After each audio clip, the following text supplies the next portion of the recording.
labeled it the True Uganda Space. Is a space where Ugandans come together to speak heart to heart on issues that are pertinent and issues that affect them and their kin on a daily basis. Top on the agenda, we are looking at a timeline beginning 2021, when most of us here were already, adults and active participants in elections of Uganda and in the political process of Uganda. And not that we were born and started participating in 2021, but we've lived long enough under this regime to be able to understand trends and patterns of what happens and how that has impacted our country in the last 40 years and probably the next 40. And we hear they have plans to maintain their grip on Uganda until 150 to 200 years. And we want to see and we want to be part of the history to analyze events and educate our fellow Ugandans, keep them informed of what is happening at home. With my panelist, I have Dr. Stella Nyanzi. Most of you are aware of Dr. Nyanzi's passionate advocacy for freedom and how she has dearly paid for her, advocacy for the most common sense requirement of a modern civilized society to be civilized as it should be. Stella, you're most welcome. Thank you very much. Thank you very much, Professor Komakech. It's wonderful to be here, and I look forward to the discussion. Thank you so much. And on our panel, we have also a very critical agent, or I don't know whether he's a foreign agent or he's an agent of wisdom, agent of transparency. But we have none other than our counsel, Kiza Aaron, Mr. Kiza Aaron. Many of you know him. He does not need any introduction, but we shall nonetheless introduce him. Kiza Aaron is one of the, crop of young lawyers who have stood firmly on the side of the law. And the law that they did not create, the law that they were schooled in, the law that they were taught makes society what society is. And he has found himself defending that law that nobody seems to be interested in defending anymore. And it has also cost him dearly.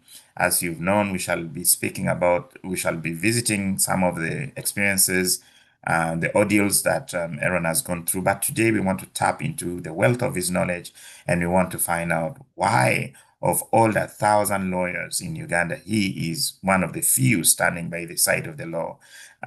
Thank you. You're most welcome. Aaron, can you please say hello? Good evening for purposes of those who are in Uganda, and good morning and good afternoon, depending on where you are. It's my deep pleasure to share a platform with comrades. Stella is a friend and a client. I haven't seen her in a while, but very soon I should be able to see her since I'm on the run. When I reach where she is, I'll let her know. Yeah, it's not the circumstances that we hoped for, but it is where we are, and I look forward to an engaging discussion during this episode. Thank you very much.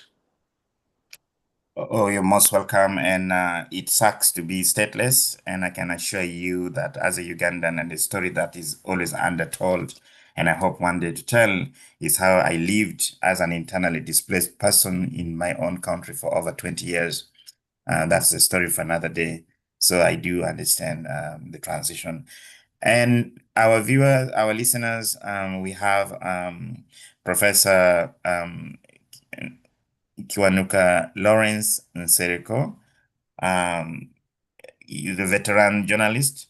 He is very important here because this man not only demonstrates the face of the generation, but he's also a veteran journalist who I can confidently ascertain that he has been there, he's seen it all, and he's been part of the professionals, just like the younger Kiza Aaron, who went into journalism and thought he was trained to be a journalist, a professional that he wanted to be.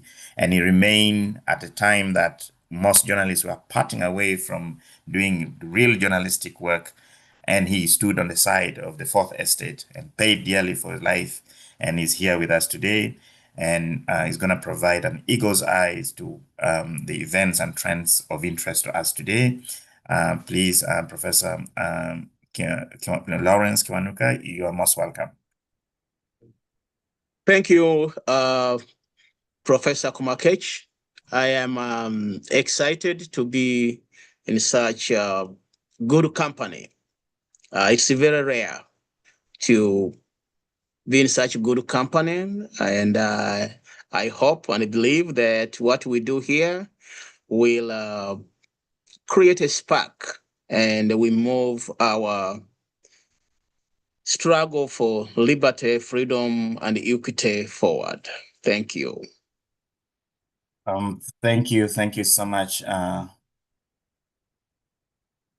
Thank you so much, everybody. And of course, before we move to our the depth of our conversation, we have our host, Henry Sally, soon to be newly minted Dr. Henry Sally. Henry, please, can you welcome us and say hello?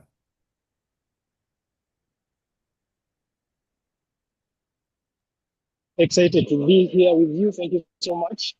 I'm excited to listen to you guys, learn from you, and engage proactively as you continue to make sense of what is happening in Uganda. Thank you. All right. Thank you so much. And Maurice DC Komakech is my name. Like everybody else, my stories are not any further. We all on the platform here share a similar fiber or a thread that runs through each one of us that sometimes we learn very quickly that standing by a value comes with a cost tag to it, and we have paid our dues. But one thing that remains very fresh in our minds and our hearts is that the love for our country is non-compromisable, and we stand on the side that history will one day adjudge as the right side of life. So I welcome all of you, and I hope and wish everybody a great deliberation. I will try to be a fair moderator as much as I can. Thank you so much.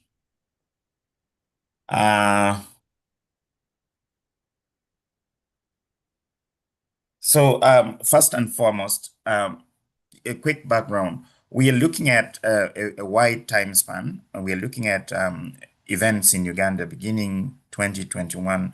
We could slide back, and I'm sure this conversation is going to draw on events that precedes 2021.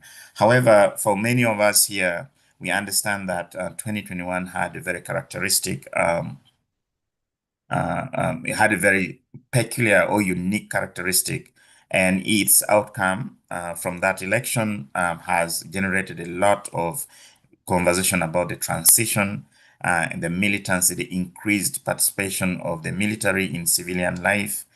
We've seen very bizarre, rather very strange character where the constitution is blatantly abrogated.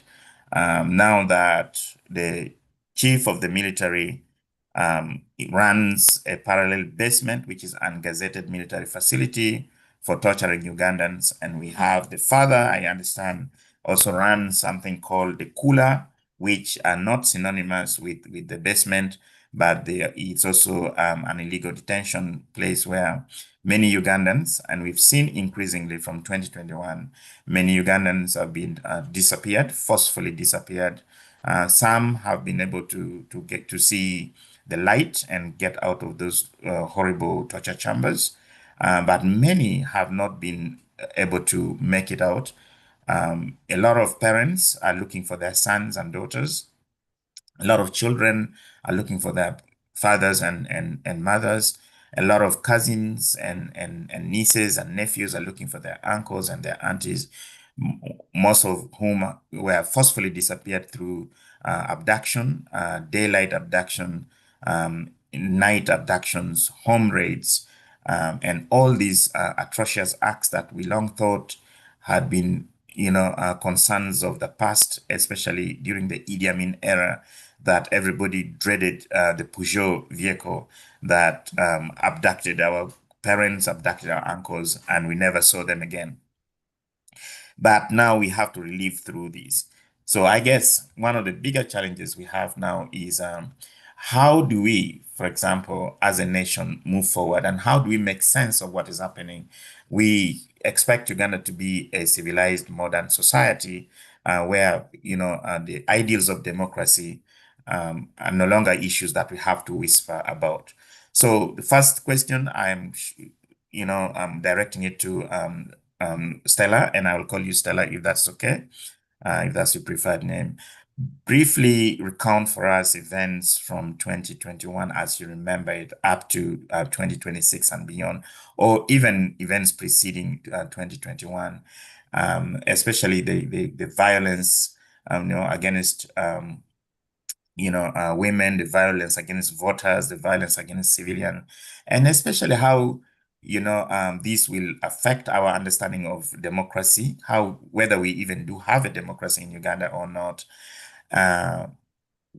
What are your views and what do we need to know at this point? Thank you. All right, thank you very much, Professor Komakech. I participated in the 2021 elections as a candidate contesting for woman member of parliament for Kampala district. And so I was not just a Ugandan voter, I was also a contestant participating squarely in the 2021 elections.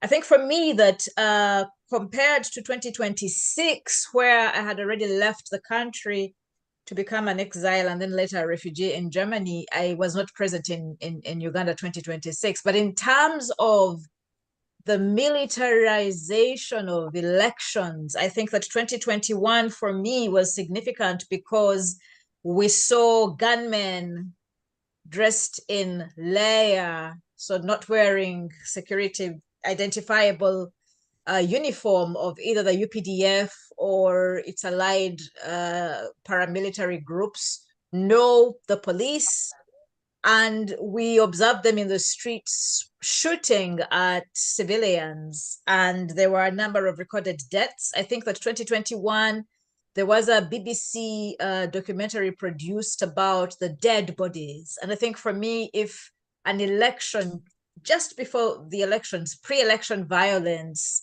if an election is going to cost the lives of people, perhaps it's better not to have a pretension around electoral democracy.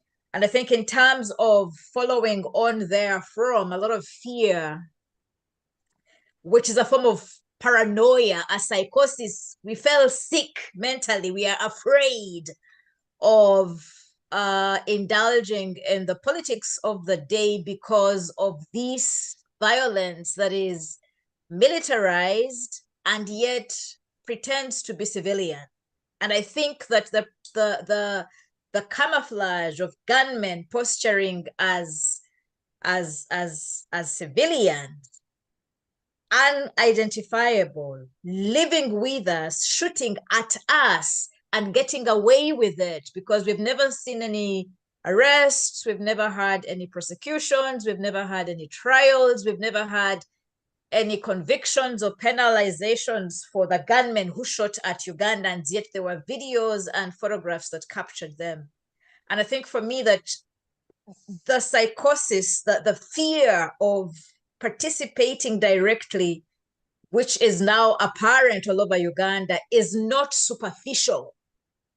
It costs lives.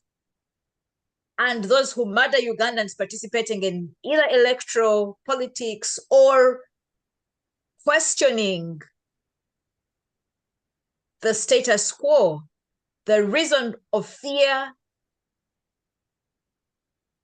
is because it leads to death. And those who murder us, those who murder Ugandans who are participating or even just observing, being public about their Ugandanness, those who murder us get away scot-free. And I think for me, in terms of what being a Ugandan and living with violence, in terms of the consequences that I see there from even when the guns may have gone home, is everyday fear and trauma that was resurrected in 2021. And perhaps there were similarities in 2026 because we observe at the house of Mwanga Kivumbi another murder, another killing of everyday Ugandans. The difference is then it is identifiable which security organs shoot at individuals at Mwanga Kivumbi's home.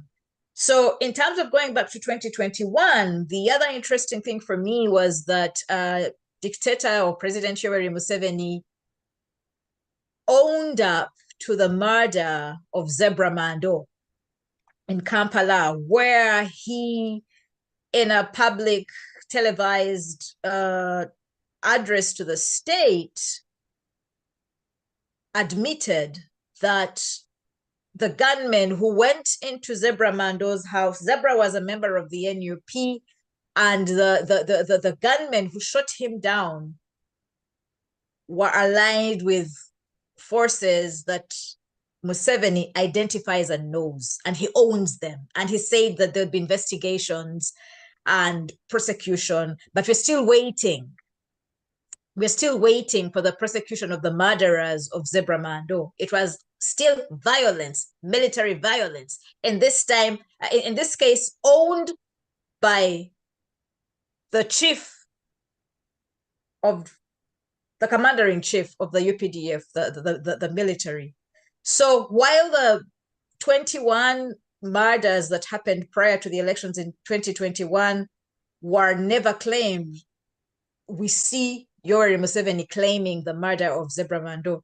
And I think for me that the question of the involvement of the executive issuing orders from above to murder the lives, take away the lives of Ugandans, participating as dissidents, opposition members, government critics in everyday politics, including transitional politics, including democratic electoral voting, participating in the ballots, the murder, the cost it takes, we know who's to blame because the commander-in-chief of our defense forces has owned up, at least partially, to who is responsible.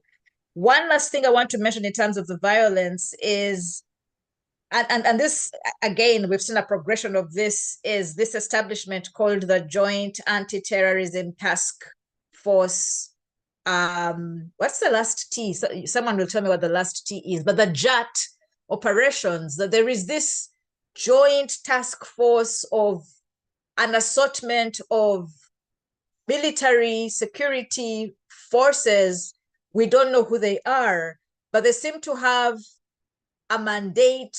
If they're military, they should be in the barracks, but we see them working hand in hand, but sometimes working on their own to control, to subjugate, to even contain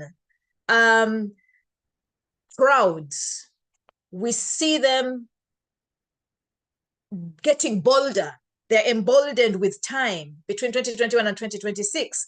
And I think in terms of violence, there is the questioning of who the JAT are, because when they disappear people, such as when they took away Mwanga Kivumbi recently in 2026, a few weeks ago, when they abducted him and took him away after, he was intercepted on his way from prayers at that mosque. No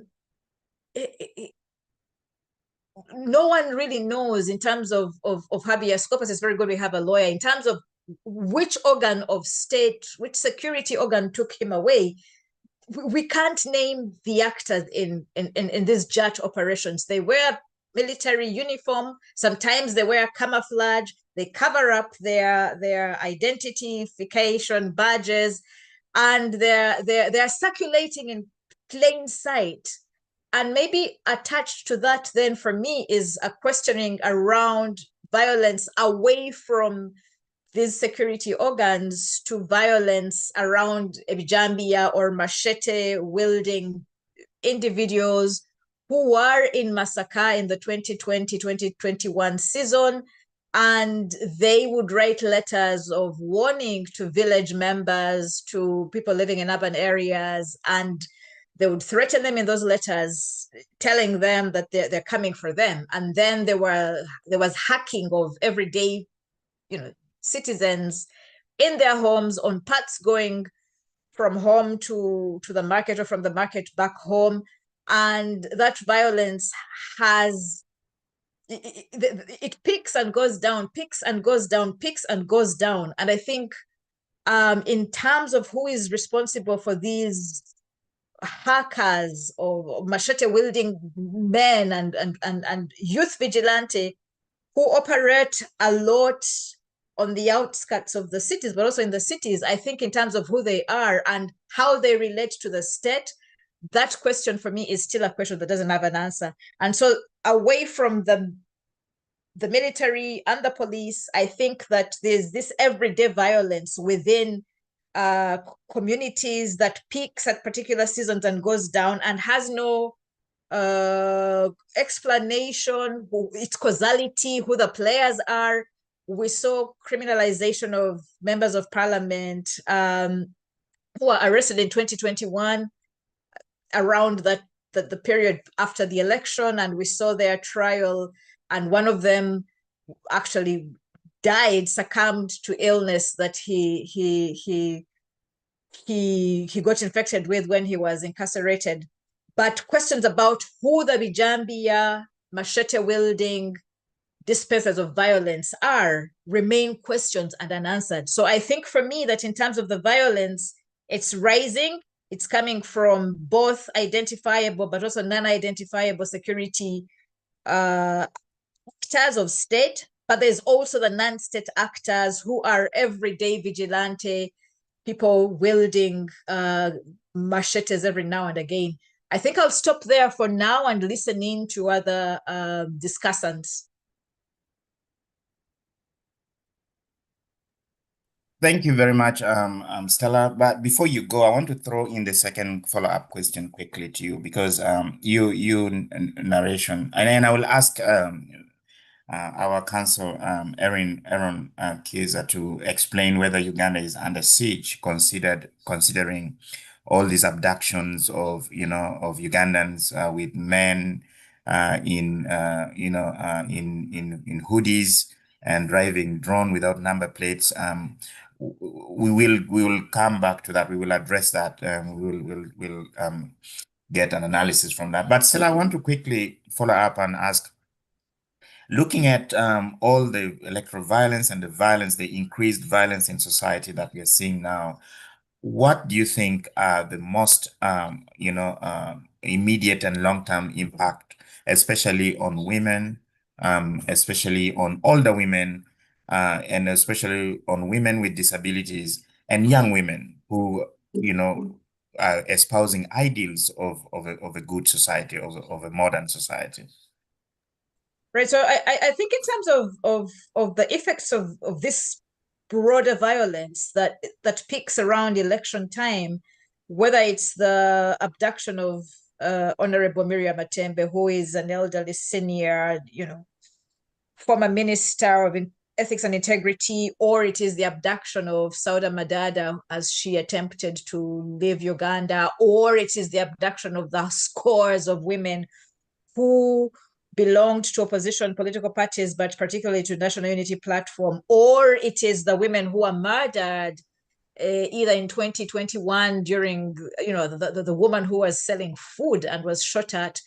I think that violence has a chilling effect of dissuading, discouraging, stopping women from participating in these violent exercises. And while the NRM dispensation has been praised and hailed internationally, but also locally as well as regionally, for really emancipating women, and one of the key indicators is the participation of women in national elections and governance, right from the LC1 level all the way to the top, that in terms of electoral participation,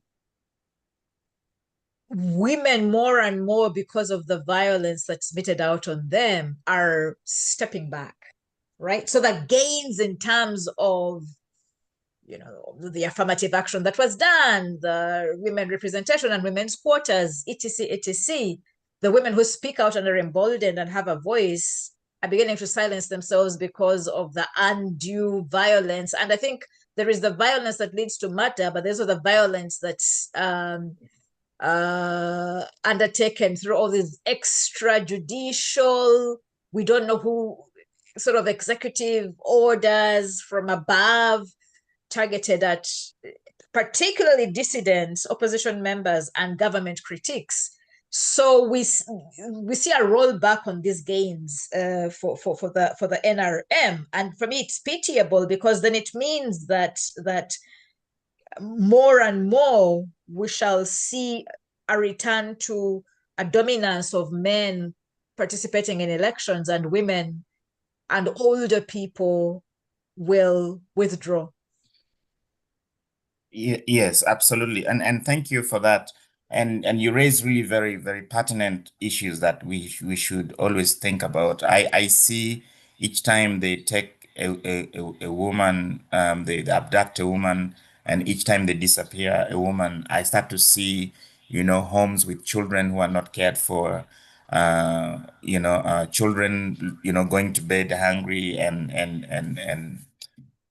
all that chaos start to run in my mind, and I'm thinking, what is it that is happening in this country? Where is the sense of civility, and where is the sense of peacemaking and dialogue? But that aside, I want to draw in Professor Lawrence Kiwanuka a little bit. And Lawrence, you'll pardon me for saying this, but I think you've been in the trenches for a little longer, and you've seen a lot of blue skies and dark clouds gather over you as well. Reflecting back, as a former field journalist, as somebody who's been deeply rooted in the struggle from as far back as we can remember, tell us, what are some of the challenges right now, or challenges emerging from the nature of the violence that is associated with our politics, which is now the common trend in our society?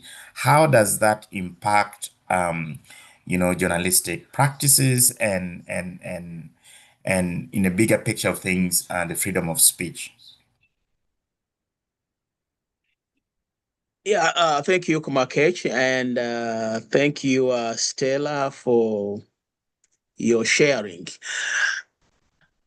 I think one major problem that we are faced with is that the media, and when I say media, I don't only mean in newspapers and TV news, but I am referring to all information out there, that it has not actually maybe been disseminated properly to the people.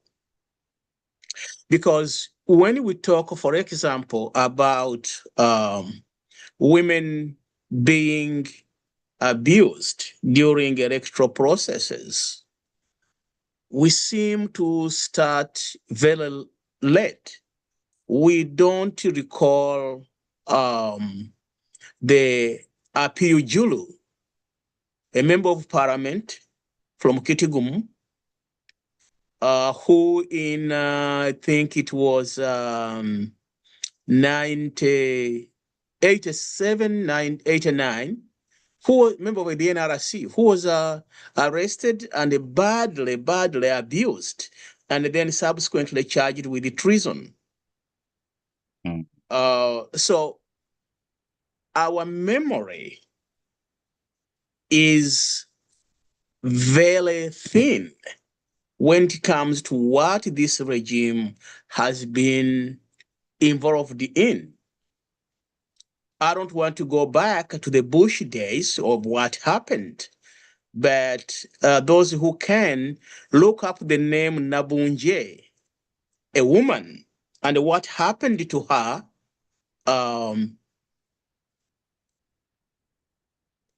which was done by the then rebels, and what they did with her body. They chopped her head off, went around fundraising forcefully in the countryside, showing people Nabunje's head. So these are the people who eventually ascended to power.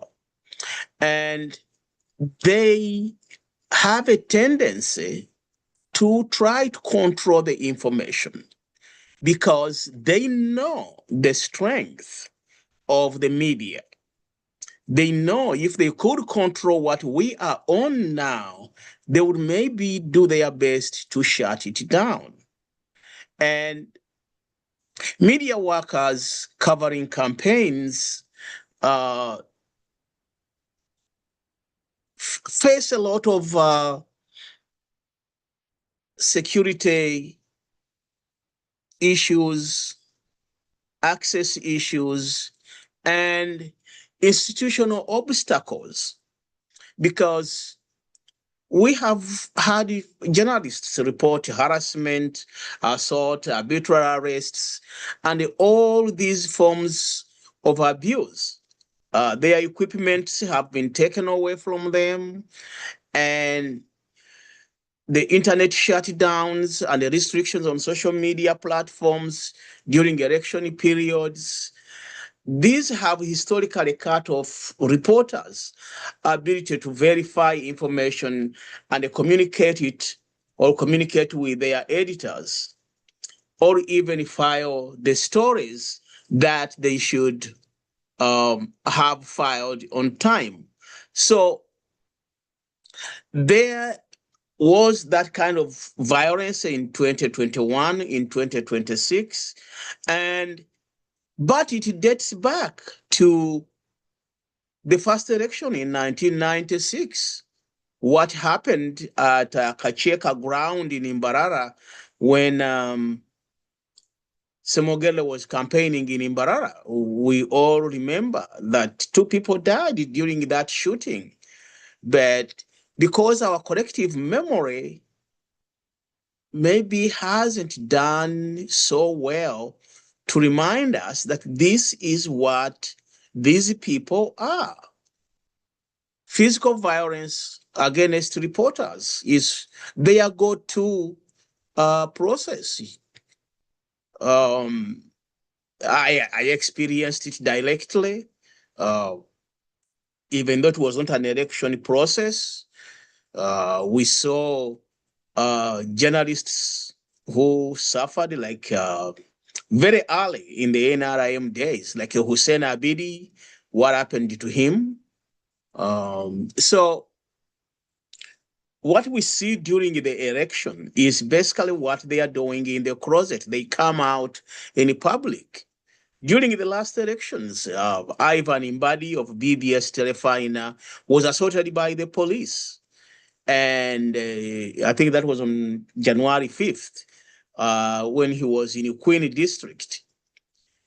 Brian Semakula of Channel 44 TV was arrested while covering a political procession in Kampala.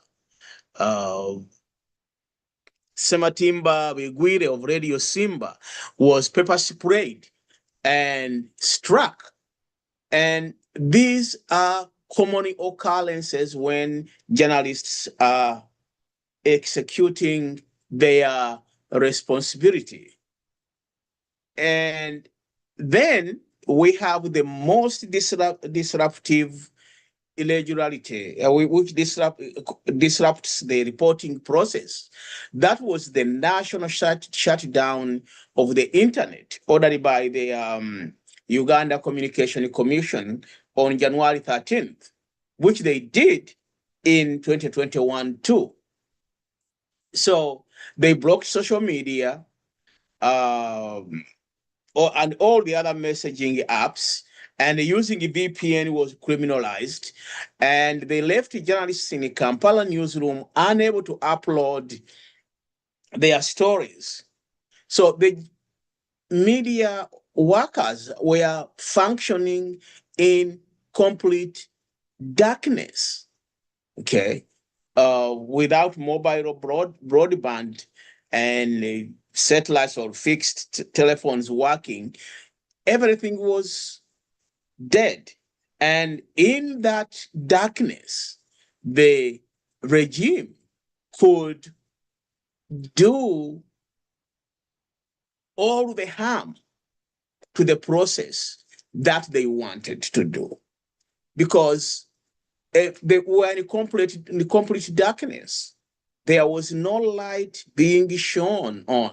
And the media's role is actually to shine a light where things are disappearing in the dark. But that was no longer possible. Journalists became enemies of the state, and the state, on the other hand, had a few media outlets that were sending out information. So there was no alternative voice, no independent media, or even what passes as independent media.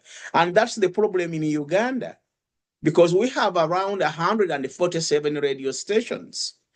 And these radio stations, if you check, I think about 124 of them are either owned by members of the NRM or by cabinet ministers or by people within that class.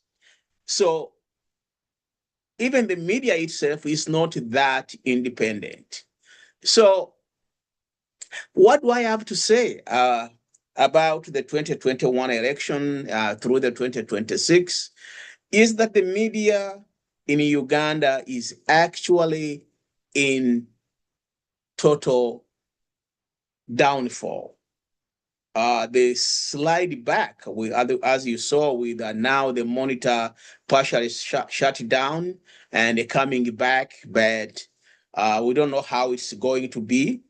And this doesn't only impact the monitor, but you look at the headlines of the other independent newspapers and independent TV stations. They don't want what happened to the monitor to happen to them. So they are being very careful how they construct their stories, how they release information. The worst part of the story in Uganda is actually self-censorship. Before you get to governmental censorship, because of the terror present around media practitioners, people self-censor themselves extensively. And I'm saying this from experience.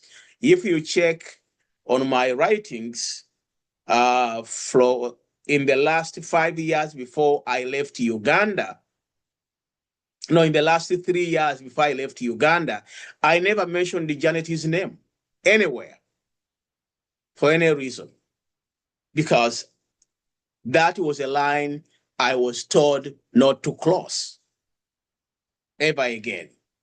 So I think we are in a situation where we need to figure out new mechanisms of delivering information to the people in Uganda. The media, the journalists at home are going to try, but they are not going to risk their lives because the regime is willing to kill. I will pause there and we move forward. Thank you very much. And absolutely, you highlighted quite eloquently the fact that the regime operates in darkness and does, and sometimes it cannot control itself even when it has all the leverage and the leeway to do all that it can do in darkness, and they fail to control themselves. They come out in light and do conduct that impunity. But let's hold on to that, and we shall discuss more the role of journalists and how that directly impacts on our space, constitutional right to free speech, and other associated rights. I want to draw our counsel, Kiza Aaron, into this conversation a little bit. Aaron, you've had, the panelists really painting a picture of, near gloom. In Uganda, we have paramilitaries operating, people wearing hoodies.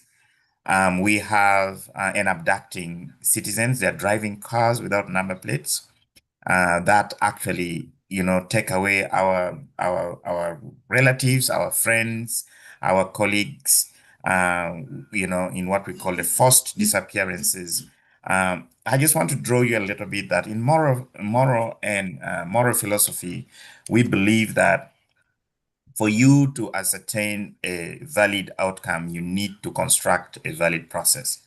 So we believe that a good election that adheres to the laws of election would actually strengthen and lead into what we call constitutionalism, or maintaining a society which has a constitutional order of sort.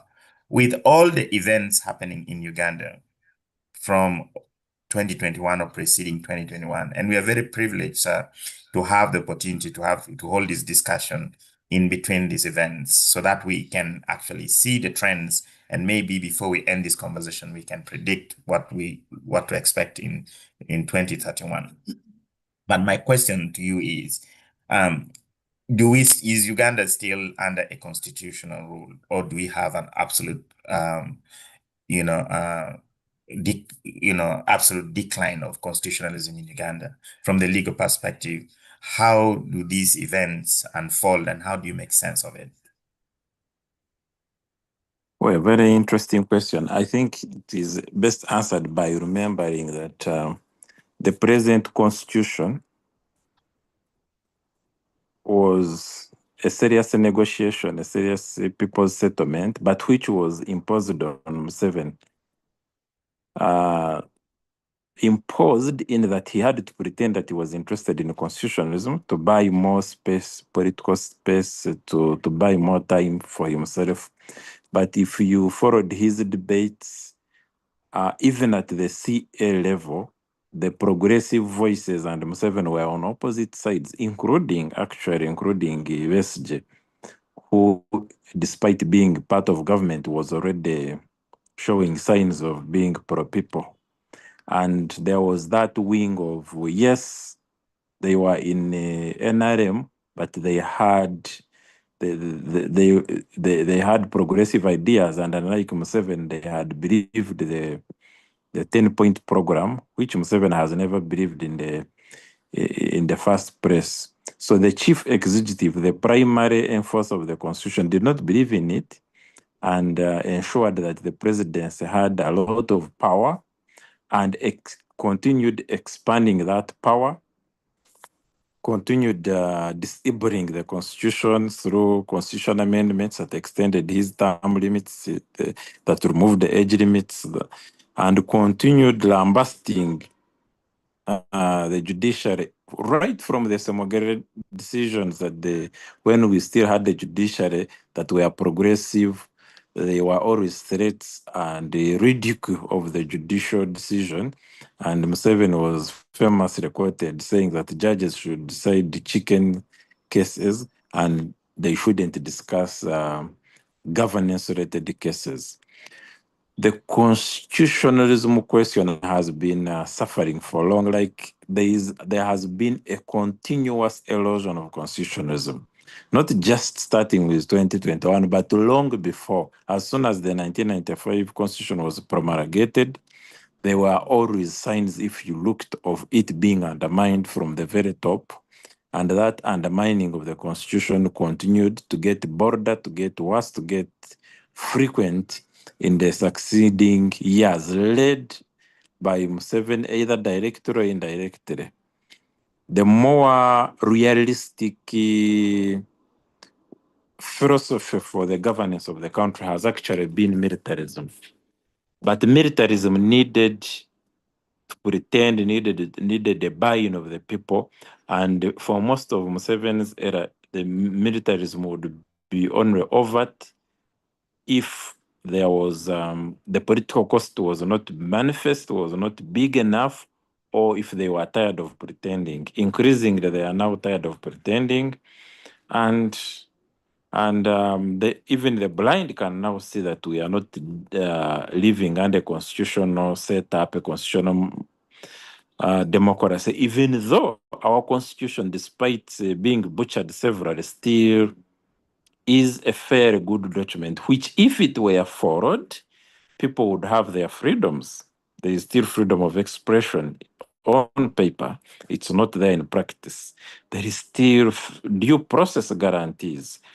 We still have a number of most basic fundamental human rights, even in the constitution, that is being undermined. So the problem is not the constitution. The problem is that we cannot pretend that there is constitutionalism any longer in the country. We cannot continue pretending that there is democracy, even if like there is no point now of voting in the presidential elections and in many parliamentary elections, because the results even of opposition victories will only stand if there is no direct order to stop them. The most egregious ones were, I think, were in Masaka, Fonamere, and Rubongoya, the Kampala seats. NUP should have taken them. Whatever you think of the NUP candidates, the NUP had won them outright, but they refused to declare them. So it is a simple question. There is no constitutionalism now. There is no democracy in Uganda, even though we have a constitution, even though the constitution is good. The Uganda's problems have never had little to do with the law. Most of it has had to do with the despising the law, refusal to follow the law, and outright lack of a spirit of following the law, which we are calling constitutionalism, which we are calling democracy. Yes, so the law has not been our problem. It's not our current problem. Our current problem are the guns. It's the militarism. It is the selfishness of the rulers. It is the narcissism of the rulers. It's the egocentrism of the rulers. And because they have decades of undermining the spirit, harming the spirit of the Ugandan people, I think the Ugandan people are now pounded almost into submission, at least the majority of them. That is one way of looking at it. The other one is that some of them are into what they call strategic silence. Many of them are in survival mode. How do I feed my family? How do I manage to squeeze an education for my children? How do I not suffer because people are eating from hand to mouth? How I don't want to go to exile and be like these other guys I'm seeing in exile. So how do I do life in Uganda? And so I am going to selling vegetables only. I will not talk about anything political. Even them, they have not been completely immunized of consequences, but of course, they are greater and more manifest consequences. If you say that I am a citizen, I have my freedom, I have a mouth, I have a pen, I will speak on my mind and let the other be. That is the natural way, that's the recommendable way, but the cost that comes with it is not everyone's plate of portion. So it's all that. Yeah, I think that's what I can say for now. I'm not hearing you, Maurice. Yes, Okay, let's yes, sorry, I was transitioning. Thank you so much for bringing us to that. And definitely we know now the crisis, the constitutional crisis is fully blown. We can see that what really is holding Uganda for what we still call Uganda is raw militarism, and we cannot hide about that. But one thing I want to come back to you, Aaron, I need you to tell me, there are people in Uganda, armed men in Uganda who wear hoodies, black. They drive vehicles that have non-license plates. They carry weapons. You know, we are told the weapon is a military uh, monopoly. I want to ask this question to you. And the people who abducted Sam Mogomia, for example, they were, in camouflage. I mean, they were hooded. I want to ask you this question. Is Uganda under siege? Is there a military within a military operating in Uganda? And what is the legality of all these abductions? No. Abductions have never been illegal. Even they are not illegal. They are illegal. That one is an easy one. Do we have extra legal militia in Uganda? Yes. Let's start with elections. When there are election seasons, and this is more of an East African phenomenon than actually a Ugandan phenomenon, you get mercenaries from brother sister regimes coming in. If it is Uganda, you're going to have Salva Kiir bringing in soldiers, and there are other allies. It could even be Ruto. Most of the people who do the worst crimes are sometimes not foreigners, but that's just for election seasons. Election ends and they go away. At least some of them. Some, of course, stay. Museveni has never been completely trusting of Ugandan people when it comes to the application of force. He has never trusted police, regular police. That's why police is full of military, and he has never trusted the Ugandans completely. That's why he always has our military hired, and also always is in control of either it is Sudan, South or North, or it is Congo. He can even sponsor armies. The Museveni has allies in militaries, in militias in Congo, whom he can draw on as and when he pleases. But there are local goons. There are some Ugandans who are not even in the military, but who work with the military at different levels. Some border guys work as spies or as I don't know what to call them, but they work with ISO, CMI, or what used to be CMI, and other military outfits. Used to have border 2010, used to have crime preventers. At every level, there is even some kind of chaka who graduate into something. There is a program. So there are all sorts of quasi-military militias and so on, so regiments, and they always are called upon as need arises. And they are also regular guys who can be hoodized, who can be given hoods, depending on even in the military. Museveni does not allow one person to control the military. You can even bet that even the CDF, there are some sections that Museveni keeps away from him and directed under himself. Museveni is always running a competition among generals of who is more loyal, who has this favor, and so on and so forth. But the regretted question is very easy. I don't need to go into the problem. We seem to have lost you there. We seem to. Oh yeah, we seem to have. Yes, Aaron, we had lost you there. I think if you're still on the microphone is still yours. Yeah, while Aaron is navigating his way back, I wanted to follow up quickly on the question and why I asked about the legal abduction. A situation where, for example, Ugandans are abducted and they're, disappeared. They're kept away from gazetted detention centers. And most recent example is that of Honorable Mwanga Kivumbi, the central or the Uganda vice president of NUP.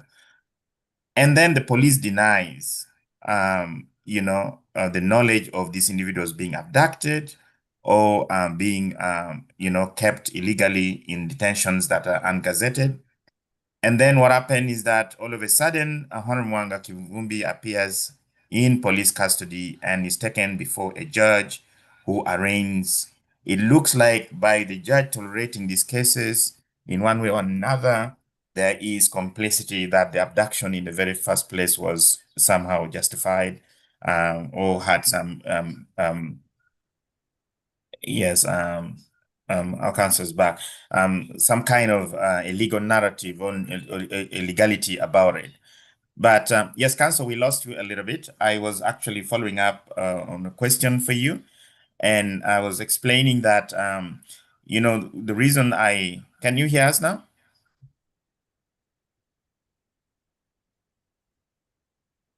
Yeah, can you unmute and okay, good, I perfect. can hear Yeah. you. Yes, so I was following up with a quick question. I said the reason I asked I framed it as a legal abduction or legality around the abduction is because when citizens are abducted and the police denies knowing their whereabouts, the army denies knowing their whereabouts, even circumstances where habeas corpus is written to make sure that these individuals are presented and the army denies holding them, then all of a sudden these individuals are presented to police and rushed to court, and the judges sitting there continue to enforce an illegality. So there is that silent feeling that somehow the abductions are within certain legal frameworks or within certain accepted parameters. What does that really tell about the rule of law? The easiest thing to tell is that the fear has spread to the judiciary as well, and they will not bother with the legal niceties of questioning the process that led you to their court. To be clear, if police arraign someone, police or the prosecutor arraign someone before someone, that process itself is illegal, and the abduction can always be challenged by the person or brought to force at the earliest possible time. But there is nothing that bars a judicial officer from charging or admitting the charging and prosecution of a person until a formal legal challenge to the proceedings, if torture has been involved or if an abduction is so egregious as to warrant a finding of voidness of the process preceding that. That's a related process, but it does not per se show that the subsequent charging is illegal unless there is a finding to that effect. But even in the most egregious versions of that whole conversion of an abduction into what looks like a legal process of charging and prosecuting and so on and so forth, the judicial officers of late have shown little interest or little appetite for holding power accountable, for questioning where the people had been hidden hitherto, the prosecution and so on and so forth. The problem with abduction, of course, is it renders people vulnerable. Abduction or enforced disappearance, and maybe the word enforced disappearance might even be legally more applicable because it's the one that is characterized by government denying responsibility despite the arresting people, denying responsibility for where they are, claiming, refusing to acknowledge their whereabouts. That makes them vulnerable. That traumatizes the families. That puts everyone in disarray, because if you know where someone is detained, then it's easy for you to say that they are in this military barracks. It is an illegal detention, and we ask courts to order their release or formal charge before a competent court. If you don't know where they are, or even if you theoretically know where they are, but the military denies holding them, then the court tends later to side with the military or defer to the military and say, nah, I think this person might just be missing, but we cannot. Behind the scenes, the reason the military doesn't want to acknowledge abductions which they conduct every day is the same reason they didn't want us to call their kangaroo military tribunals, is that the military wants to behave, Museveni's government wants to behave like Amin, but they shudder any comparisons with Amin. Maybe increasingly they will embrace the reality that now they are being compared with Amin's era of abductions, enforced disappearances, extrajudicial killings, and so on and so forth. So abductions, enforced disappearances are very dangerous. It's an increasing pattern. They make the detainees vulnerable. They deprive the detainees of legal protection because you cannot effectively access them. They are held incommunicado always when in such situations, and they are outside the scope of the civilian institution that would ordinarily help them. The police can do nothing. The courts can hardly do anything, and the military the military captors can do anything, as you have seen with the case of Eddie Motwe, what he looked like when he emerged from that scenario, as we have seen with Sam Gumya, what he's looking like in the present scenario where they are holding him illegal. I hope I have answered your question. Thank you. Yes, absolutely. And thank you for that. And I wanted to come to Stella. Stella, we've hinted a little bit on these abductions, but I think one of the punches you pull out earlier was that, these irregular conduct, the militarization, and especially with the electoral fraud and, the fraudulent extraction of the mandate of the people. This regime has emboldened its militancy and the idea that they can shut down people as they want. They can run roughshod, unchecked by any of the other institutions. And we definitely see institutional delays and institutional collapse under this regime.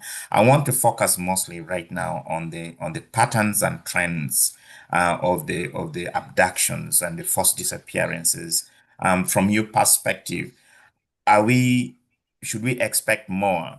And what are some of the salient trends that you've been witnessing between 2021 and 2026? Should we be expecting more of the same?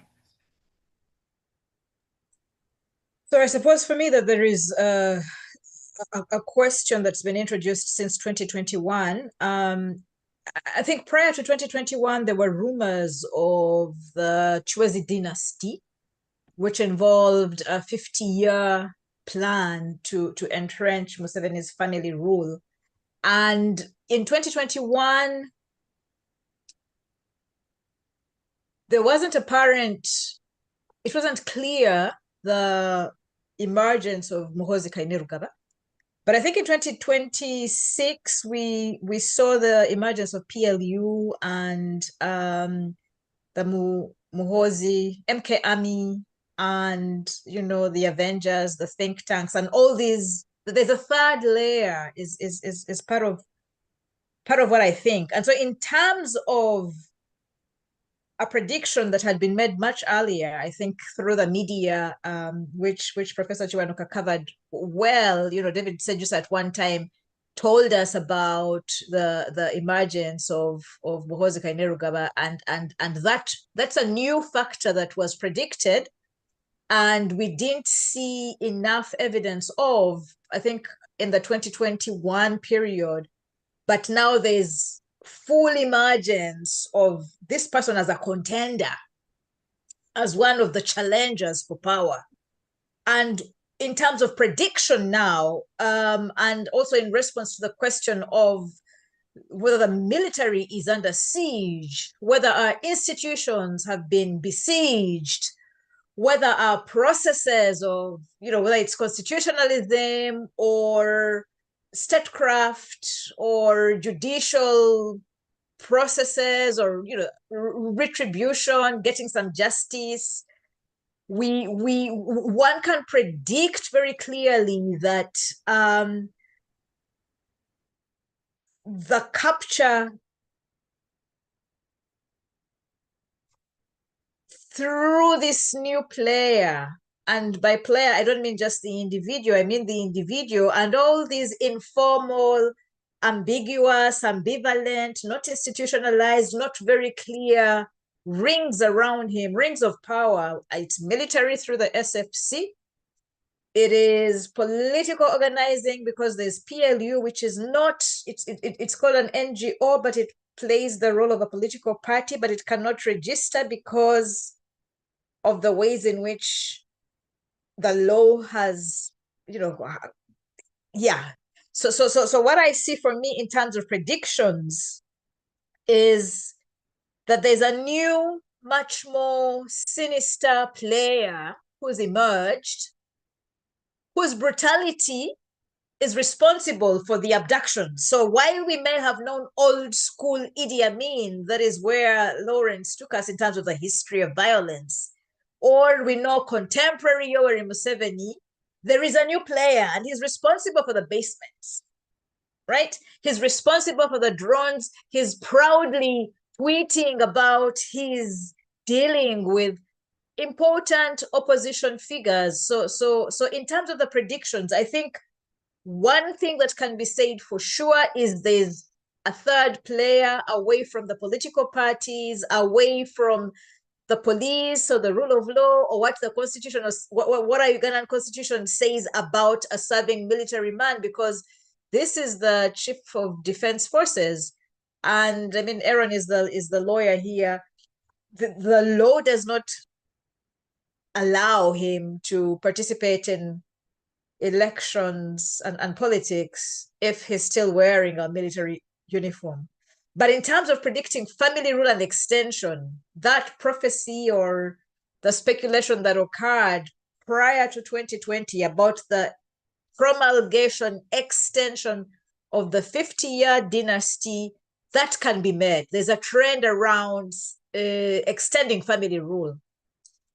Another prediction can be made is as long as there is resistance through organized political parties, one of the threats and intimidations that arose was dictator Yoweri Museveni publicly declaring that there will be no opposition in 2021. Now, in the 2021 elections, we saw political parties participating. In 2026, we saw one dominant political party in the opposition, which was National Unity Platform, and a few others around National Unity Platform, and maybe nothing else. So in terms of predictions and Museveni's threat about decimating, removing, negating, collapsing, failing even political party organizing, I think that we're seeing a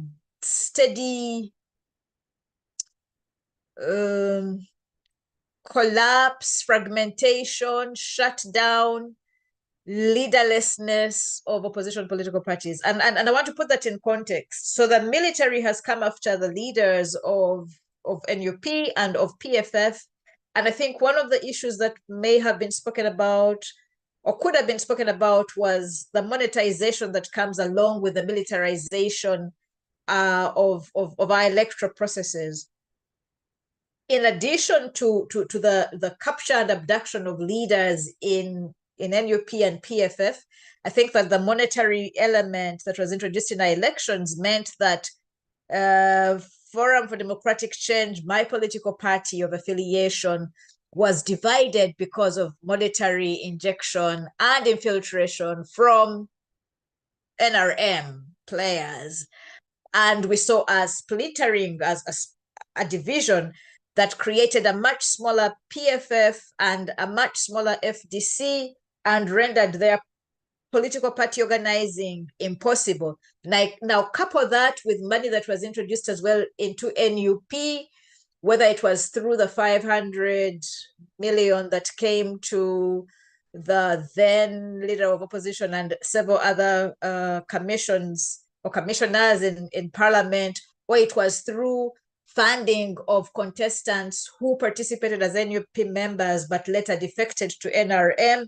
There's also been a splittering of NUP into DFF or DF, I think the Democratic Front, which was a party that was a splinter led by the former leader of opposition. So the smaller fragments were struggling and are struggling The monetization means there's a lot of accusations and counter accusations, loss of trust, suspicions, fear of infiltration, fear of spy networks. Couple that with the abductions and the penalization, really, the military penalization, disappearances, abductions, torture, maiming of opposition candidates. Another prediction then is a really weakened opposition political party organizing. Yeah, that can be predicted. And I think that the military repression will rise if our opposition political parties consolidate.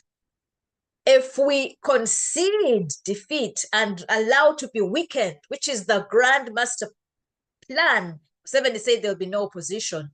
If we give in and yield, then it means that we shall have been subjugated, we shall have been subdued, and there'll be no need for military brutality, right? So I think for me that a prediction that, one of the variables that can be made is if opposition, if the resistance against the emergence of family rule and the family dynasty, if our resistance grows and it's consolidated, we unite and bring our fragments together, one can predict that there will be more brutal militarization and a beating down of resistance.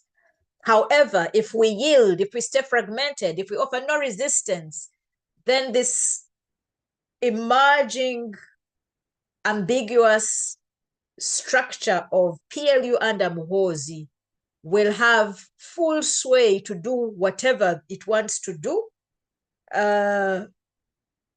override the current constitutional order, and will be governed, we'll just yield to be raped. Yeah, if we resist, they will beat us down. If we don't resist, we shall be raped. So either way, we are cooked, we are stewed.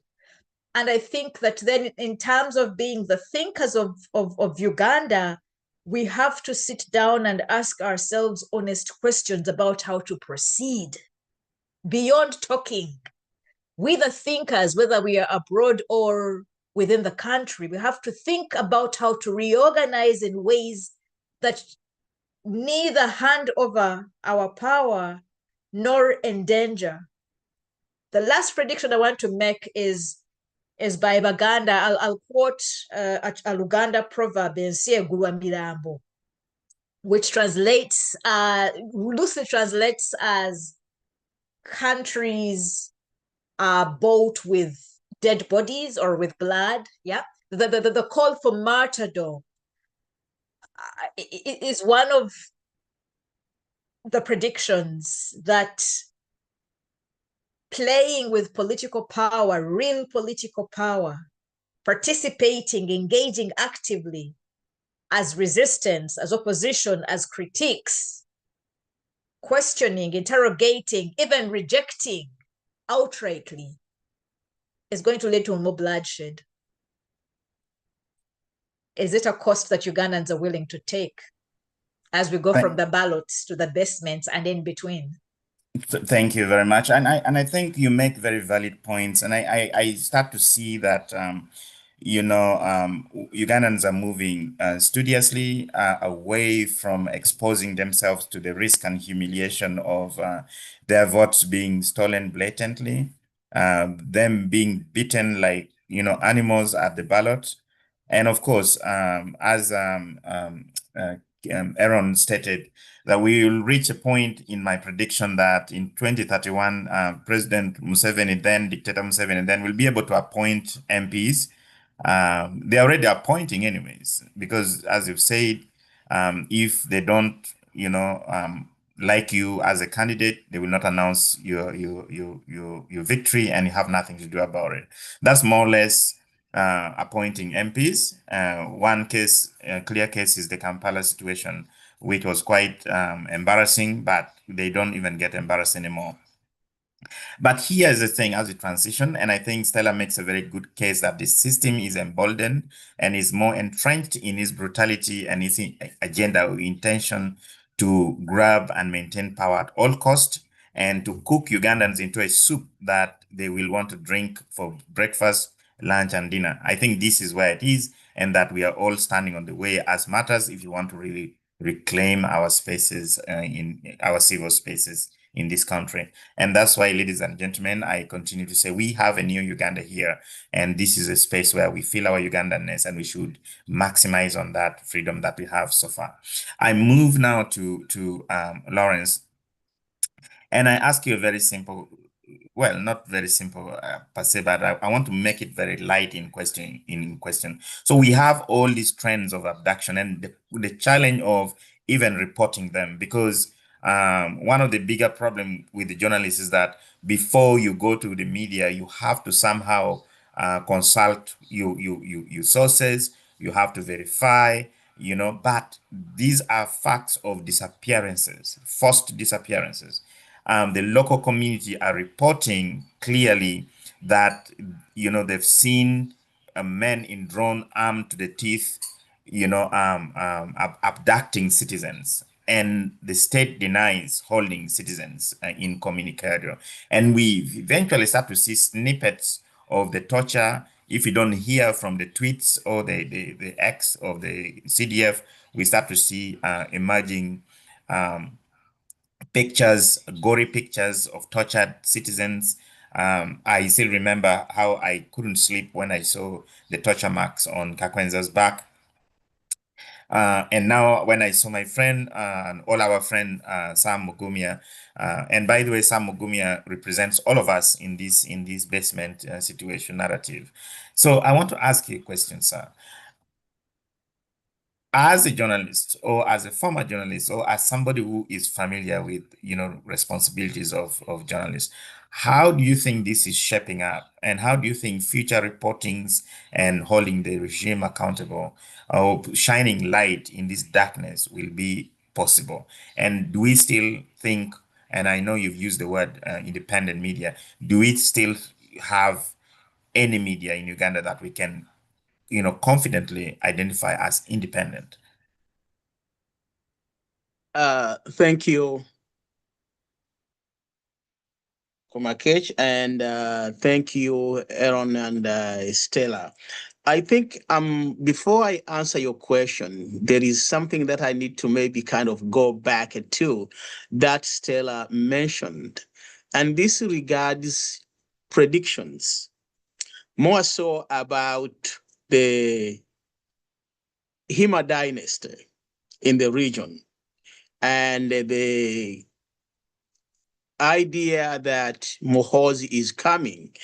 Actually, this information has been around. I published this in 2007, okay? The Hadisman trying to take over the region of East Africa. This was my a magazine I edited. And when we sent them to Uganda, the happy part of the story is that I made so much money because when the whole bunch arrived in Uganda, the NRM people bought it out of saturation within one day. So we published another batch and they bought them out. We didn't know. We thought the magazine was just selling, but they bought it out. Then in 2010, before even Tinyefunza spoke out, I published this, The Republican Prince, with Muhoozi being crowned the king.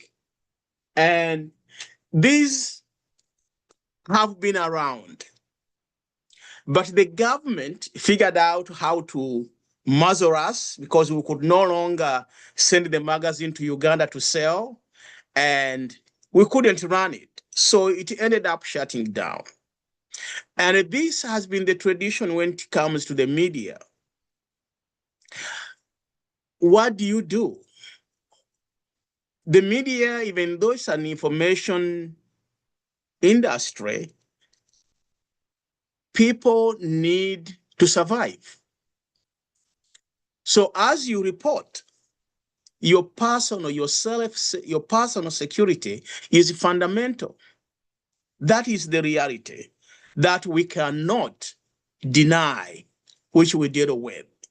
But when it comes to reporting an abduction under these conditions, you have to separate the idea of timing and the verification from each other. The journalists would first corroborate the disappearance through multiple independent channels. Either you talk to the family or you talk to the police officer, you look at the police records. That's under the normal situation. In the case of Uganda, when you are dealing with these situations, you cannot follow those channels because there is no, your question was about independent media. There is no media where you are, this is from my experience and talking to other journalists, where the government gives you information and you think you can use it without doing something for them. Either you are told to keep quiet and you are paid off, or the newspaper will suffer without advertisement and a loss of subscription. So the independent media in Uganda is systematically being killed. If you go back and you look at the newspaper that I used to edit The Citizen, we didn't have any advertisement. Okay, some of the funds came from private businesses and we pumped them into the newspaper. And this is all organized by the government. And the government would reach out and tell you to stop and promise you to pay you off. And it's happening today. Journalists are being talked to not to report what they are supposed to be reporting.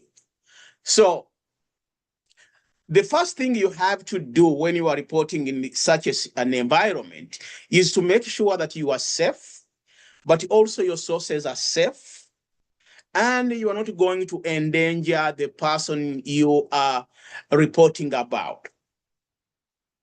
For instance, before Mugumia's picture came out, it was running around in private circles for about 2 weeks before it went public. And there was concern, how do you release it without endangering the source? Okay. So that is something the journalists have to put in mind as they operate under these situations.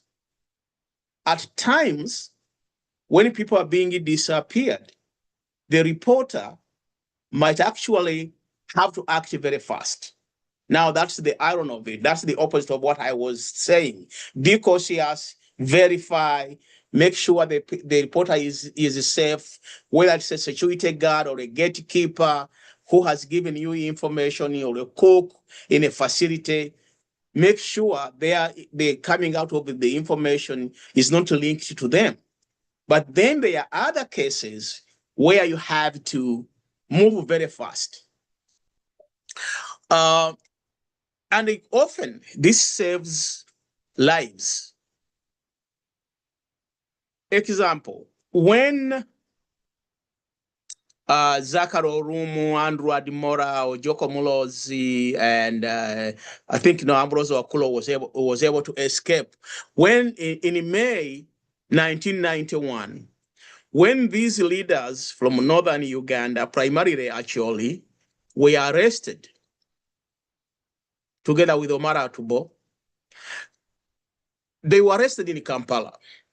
So I learned that the government's plan, the Museveni plan under Ikondere, was to take them to northern Uganda, take them to a place outside Muchwini, and shoot them and they claim that they were shot while meeting with the rebels, and it was exchange of fire. So I ran very fast as they were being airlifted from Kororo in the evening in a helicopter. I was able to communicate with the BBC, and the BBC immediately ran the story. By the time the helicopter landed in Lila, for them to be off-roaded, the story had already been broadcast that they have been arrested in Kampala and they are being airlifted to northern Uganda. That saved their lives. I think in one area, the people who are now running the media houses, their stories they can't publish, but they need to start establishing relationships with the international media and be trusted and start working with them so that some of this information can come out and be saturated to the international community.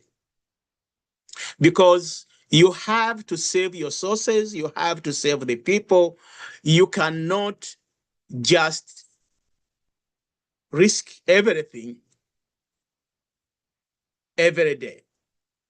We are dealing with a monstrous regime. The Museveni regime is very wide. And when I say that, at times it's scary to people. You're saying it's very wide, it's an octopus that is reaching every corner. Are we going to be able to respond to it? We just have to learn how to respond to it. Stella alluded to cooperating. I think one of our problems is that those of us who have stood up against this regime, we have not really, truly been able to co-opt each other into a movement against the regime. Because I saw it, DP didn't do enough. So FDC was formed, or reform agenda process to FDC. Then FDC and the BSG were not good enough, so we attacked them and we created NUP. And maybe NUP is not doing what we want. We are now criticizing it, and we are going to be looking for another vehicle. I think the time has come, those of us who are in the media, or those who are actively in the media, those of us who are social readers, those of us who are elites in every possible way, come together and find a platform. Because I sincerely believe that the absence of a media in Uganda is going to facilitate and enable the government to go ahead and disappear more people who are standing up and do more corrupt activities and stunt the struggle for democracy. The people we are dealing with are very crafty. I will not call them smart. I will say they are very, very crafty in their ways. Because what they have done now, because one of the biggest accusations to them is that of corruption beyond human rights abuse. And they have organized a way to feed us information. And we are being diverted because everybody now is talking about Namere. Okay, they make sure they do very good makeup on her. And the problem with the men is that often we think with our third leg instead of thinking with our heads. We look at her, she's beautiful, and we tend to listen. Okay? And she tells us that she is fighting corruption with Barugahara. If these people are to be fighting corruption, first of all, Namere needs to fight the corruption, the electoral corruption in her constituency.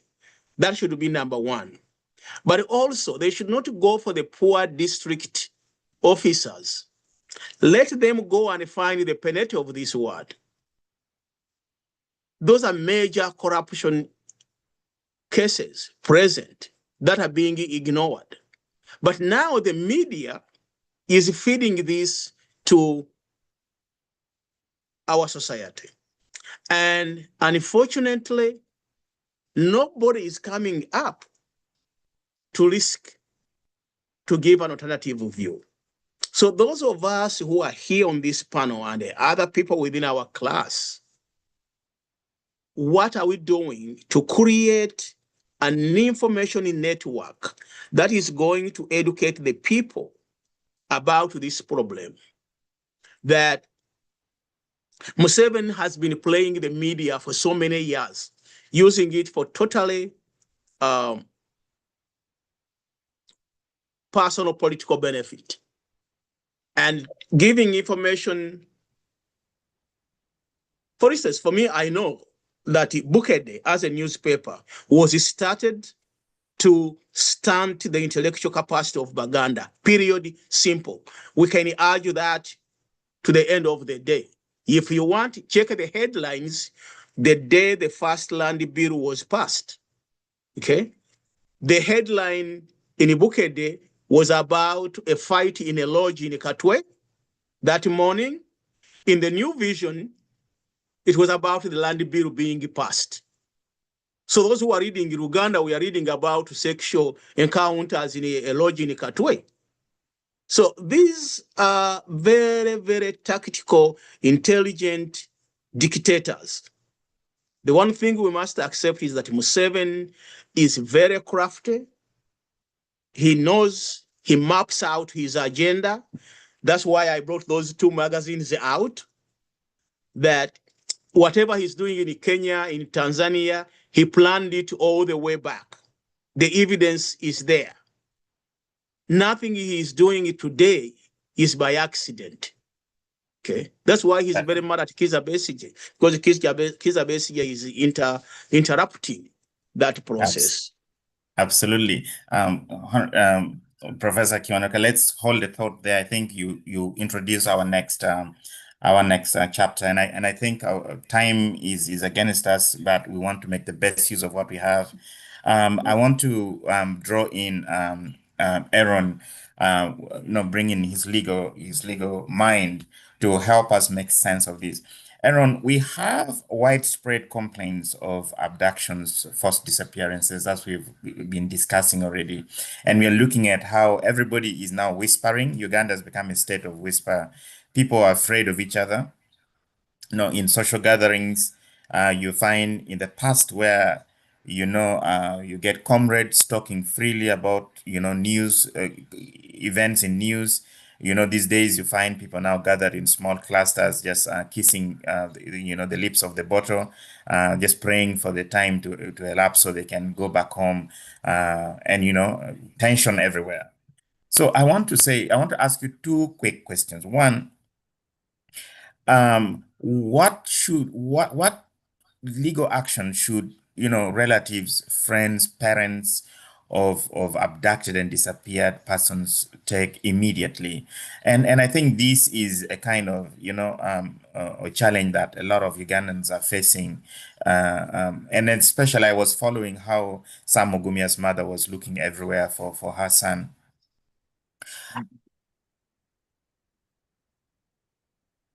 Yeah.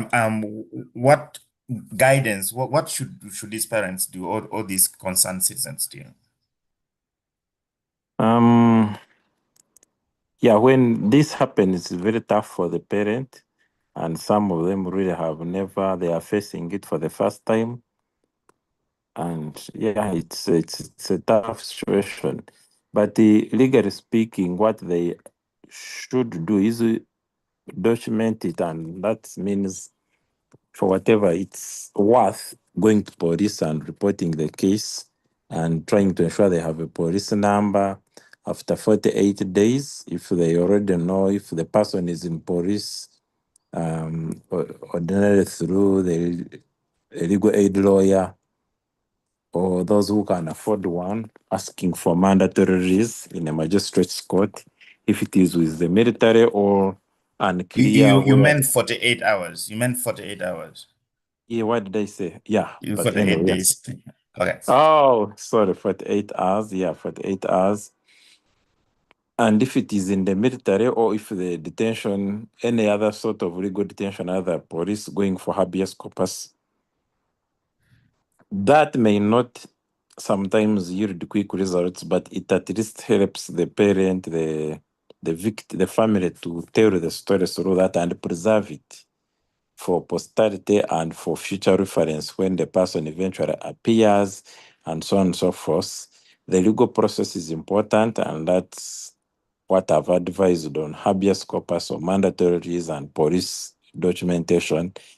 But even more important is what the likes of what social media exists for, what media exists for, and what the likes of us are doing, and the likes of Agora and other entities which amplify the voices and ask questions of power, the ministers, the police chiefs, and so on and so forth. So they have to combine the legal interventions, some of which need lawyers, but the police side of which need no lawyer to go and document, with the media approach. And for those who are connected, they can add the third layer, which might even be more useful.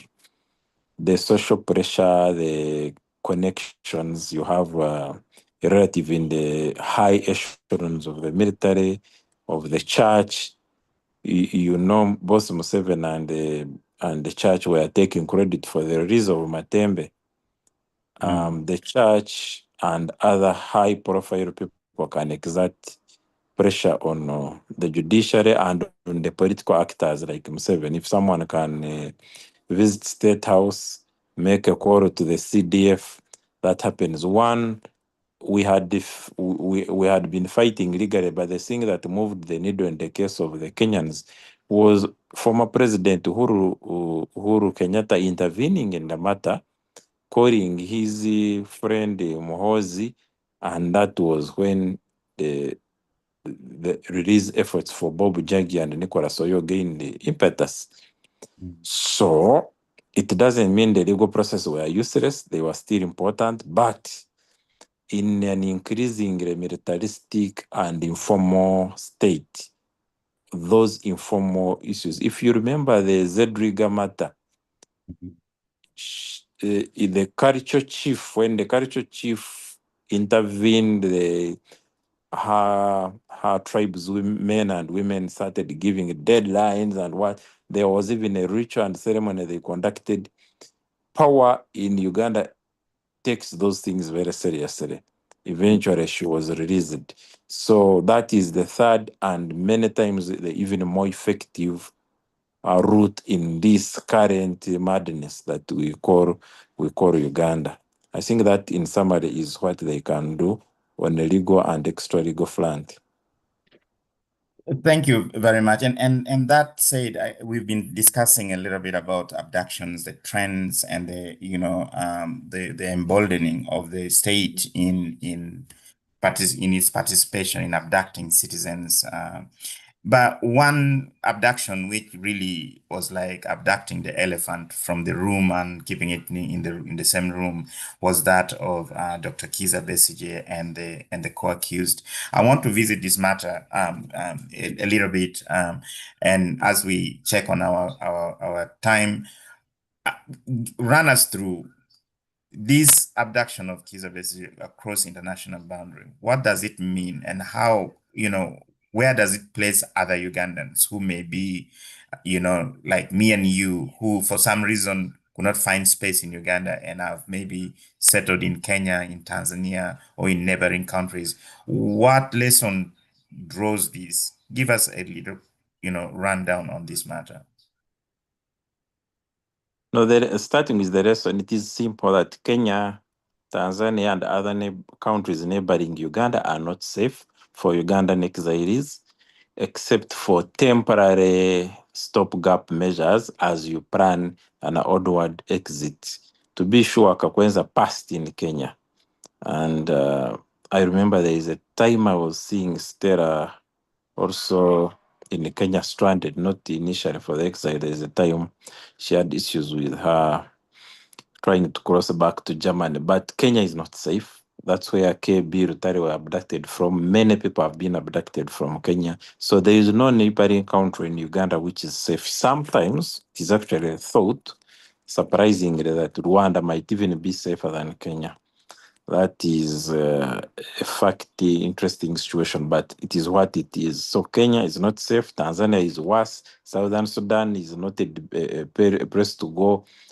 Congo is a playground for Uganda, and Uganda and Rwanda have their own unique relationship, which you sometimes don't want to gamble upon, and so on and so forth.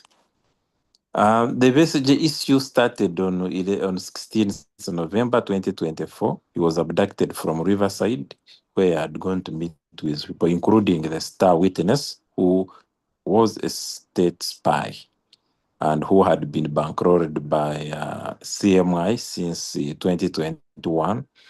So they started bankrolling him and guiding him and funding him from 2021. And he was able to meet Besigye in 2023 and eventually also in Nairobi on the day of the arrest. And he's the one who opened the door for the CMI goons to so the arrest and abduction went to Kenyan police, Ugandan police, and Ugandan military right from Riverside, Nairobi, up to across the border. They reached there across the border in the morning of the following day, and he went into Machinde military detention. Of course, it was incommunicado for 4 days. 20th of November, he's arraigned. The case takes place on 10th December. There was the first arrest of the first lawyer, who is a former retired major, retired Major Iduri, Ronald Iduri,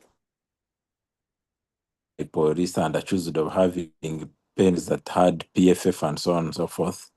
Was arrested, was quickly released. January, I'm arrested. 31st December, Supreme Court rules that such a court shouldn't be trying civilians. Muhoozi and Museveni compete outdo each other in lambasting the judges and undermining the authority of the Supreme Court, and the fight for most of the prisoners. There are a handful of people benefited from that judgment. I am happy to be one. To some extent, Besigye and Rutare benefited to the extent that they were moved from the court martial to the civilian system, but that followed the hunger strike and a series of legal interventions and applications.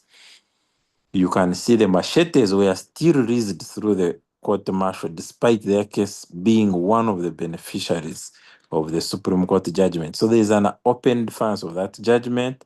Of course, we saw the reenactment and resurrection through law of the mandate of the military courts in some cases on civilians with the UPDF Amendment Act of 2025, which Anita Mong rushed through very quickly, and at some point she almost became a victim of when she fell out of favor.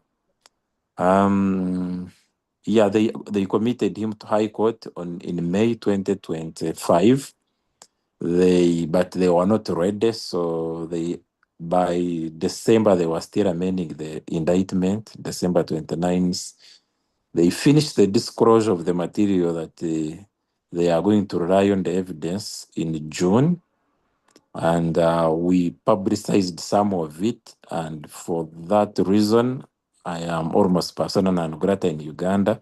They want to detain me.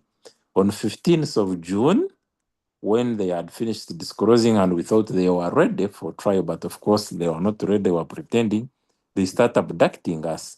They start with Rukwago, whom CDF was boasting about torturing. He threatened the rest of the team and said no court process can be served on him. They arrest and declare Martha Karua persona non grata. The whole defense is in array. I am in Kenya for a workshop and I realize I cannot go back to Uganda. They continue harassing me and many things I cannot really get into, but this has been a shambolic farce nothing close to justice, nothing serious, and not contrary to every tenet of rule of law and what is provided for in the Constitution. The judge is incompetent and biased. That is Baguma. Of course, Chinobe is probably even worse. We are short of competent judges to deliver judges. During the times of Katusi, Ogora, Mulenga, Kanyihamba, this would have been a very easy case.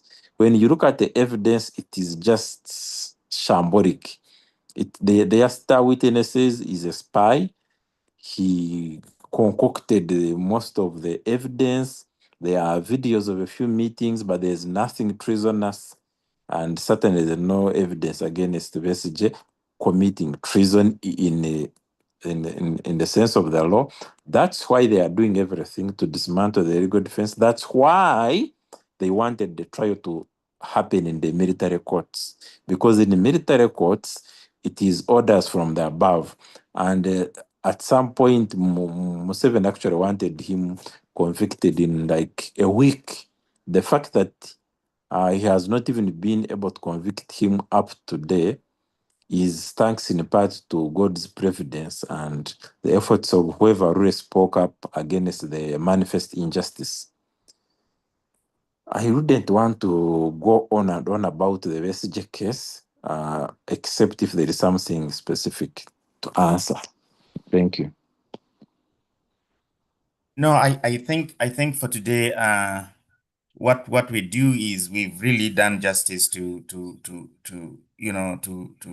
scout the lay of the land from 2021 and establish certain basic facts, and these facts we shall revisit in future deliberations. But key to this, the operations of the regime in darkness, is brutality.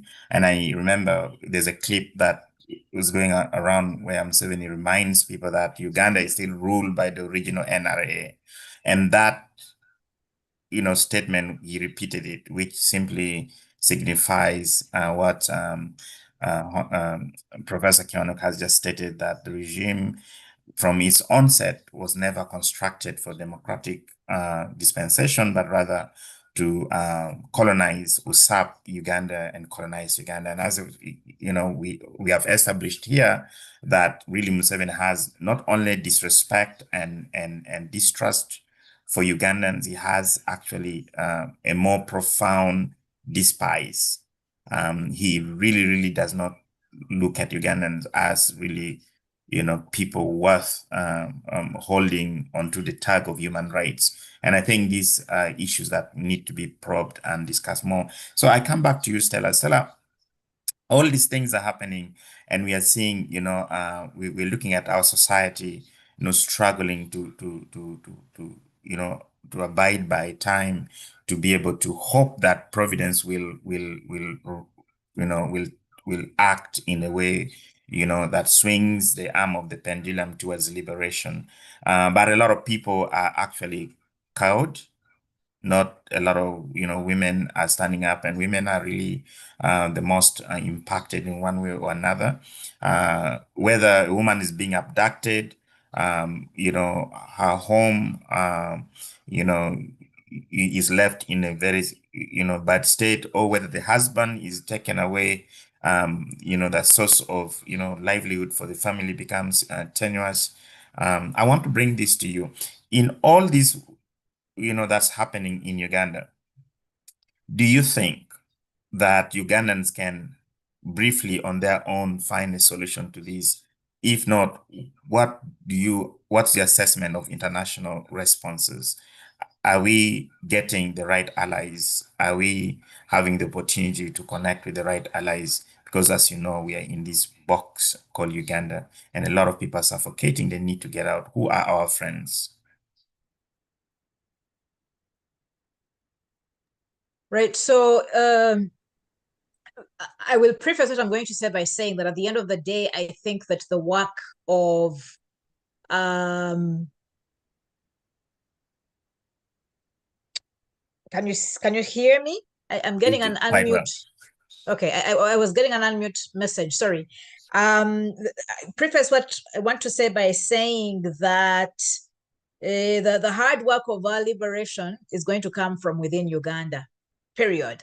A lot of what can be done outside has got to amplify, build on, catalyze work in the country. Having said that, I also want to say that in terms of organizing, we need to, before touching on all the other organizations and the different apparatus that exist in terms of intervention, I think that Ugandans in diasporas writ large, whatever class, whatever, that they too must be engaged, and I don't see a reaching out with them. In terms of international pressure statements and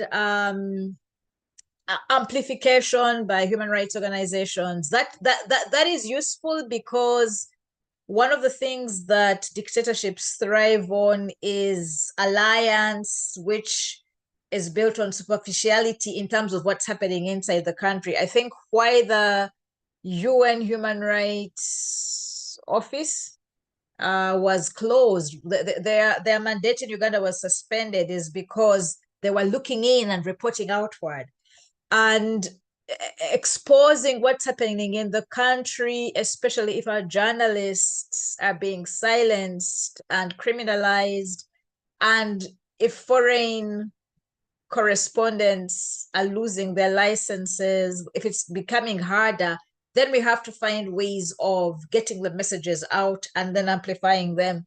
And so Amnesty International, Human Rights Watch, UN Human Rights, all those bodies are important in terms of amplifying the message.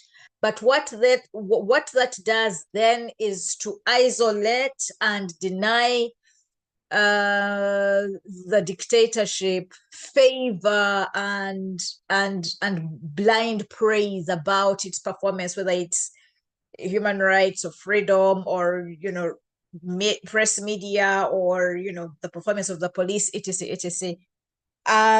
That's one. I think for me that beyond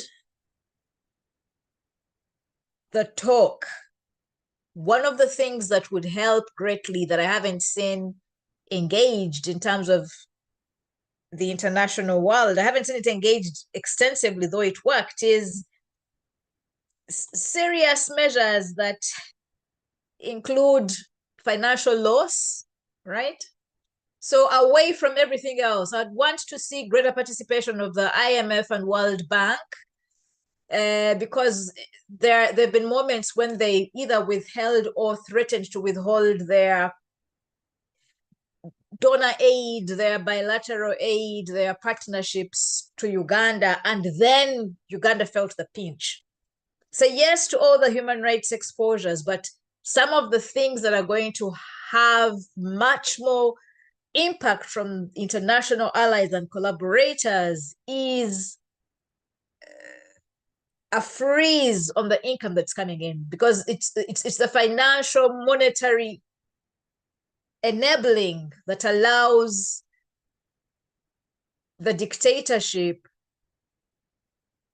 to devalue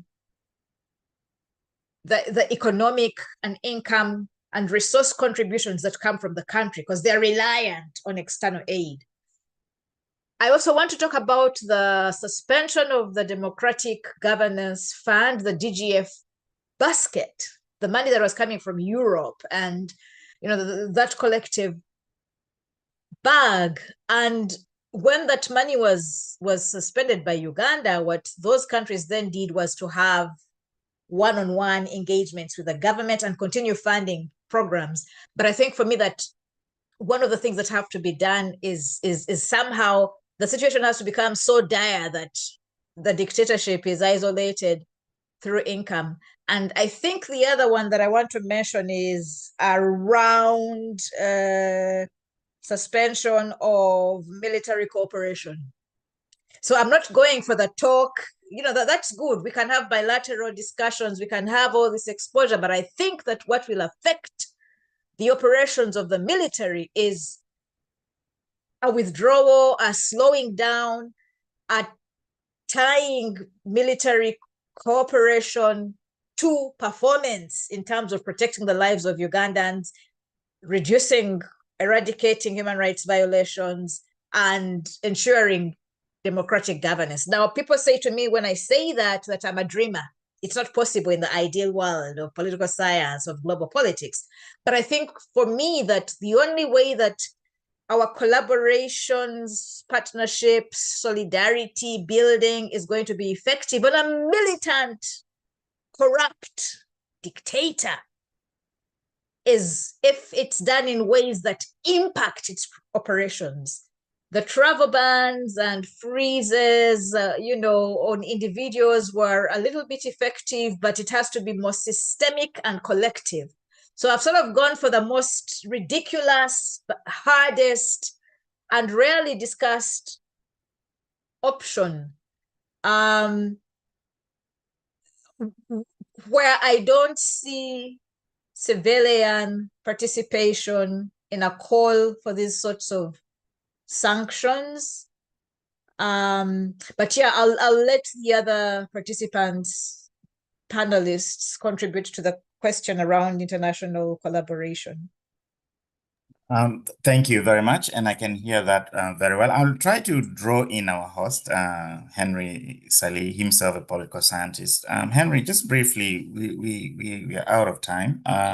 In about 2-3 minutes, Stella raises very fundamental issues of targeting the regime where it matters the most, and that is its military, capability. It has stocked quite a bit of arms, trained quite a bit of militias. Financed a lot of regional instabilities.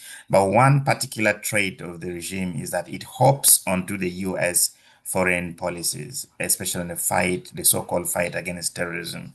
And what they do is they really use these alongside hefty payments to lobbyists in Washington, D.C. And these are established facts to be able to escape scrutiny.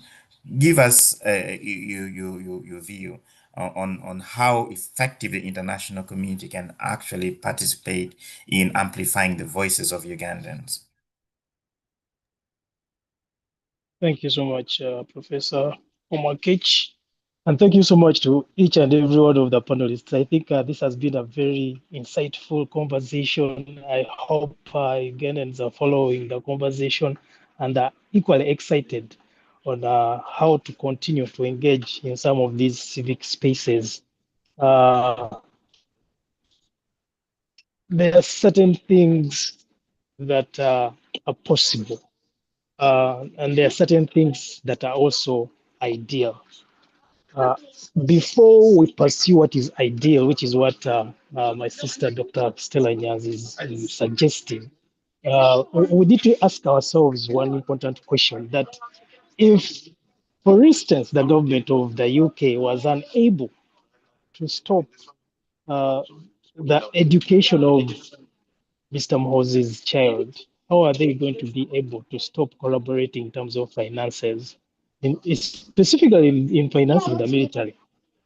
And is the United States interested? Because every time we are interrogating the United States, we have to remember that the United States acts in its best interest. So is it in the United States' best interest to stop collaborating militarily with the government of Uganda when they have just tasked it with the opportunity to keep peace in Gaza, for instance?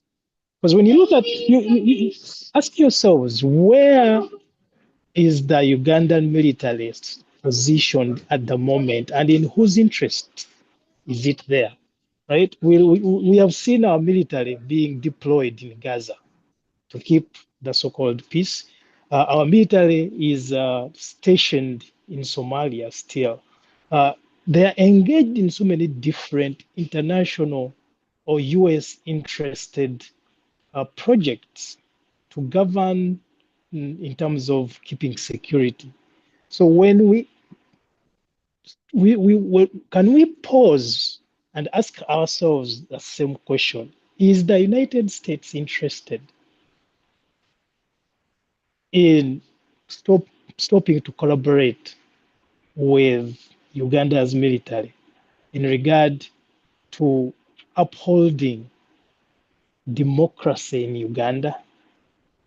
Because let us step back a little bit and look at the conversation that transpired between the Democratic Republic of Congo government, the Rwandan government, and the United States, right? In regard to the Banyamulenge and the conflicts that are happening there, right? That conversation could have included Uganda if the United States was really interested in Uganda or how democracy operates in Uganda. Instead, that conversation only transpired between two major actors, Rwanda and Congo, of course, in the presence of Donald Trump, right? So, in my opinion, while we are talking about what is ideal, what we think would promote democracy, I think we also need to pause and ask ourselves, is what is ideal also in the best interest of the United States?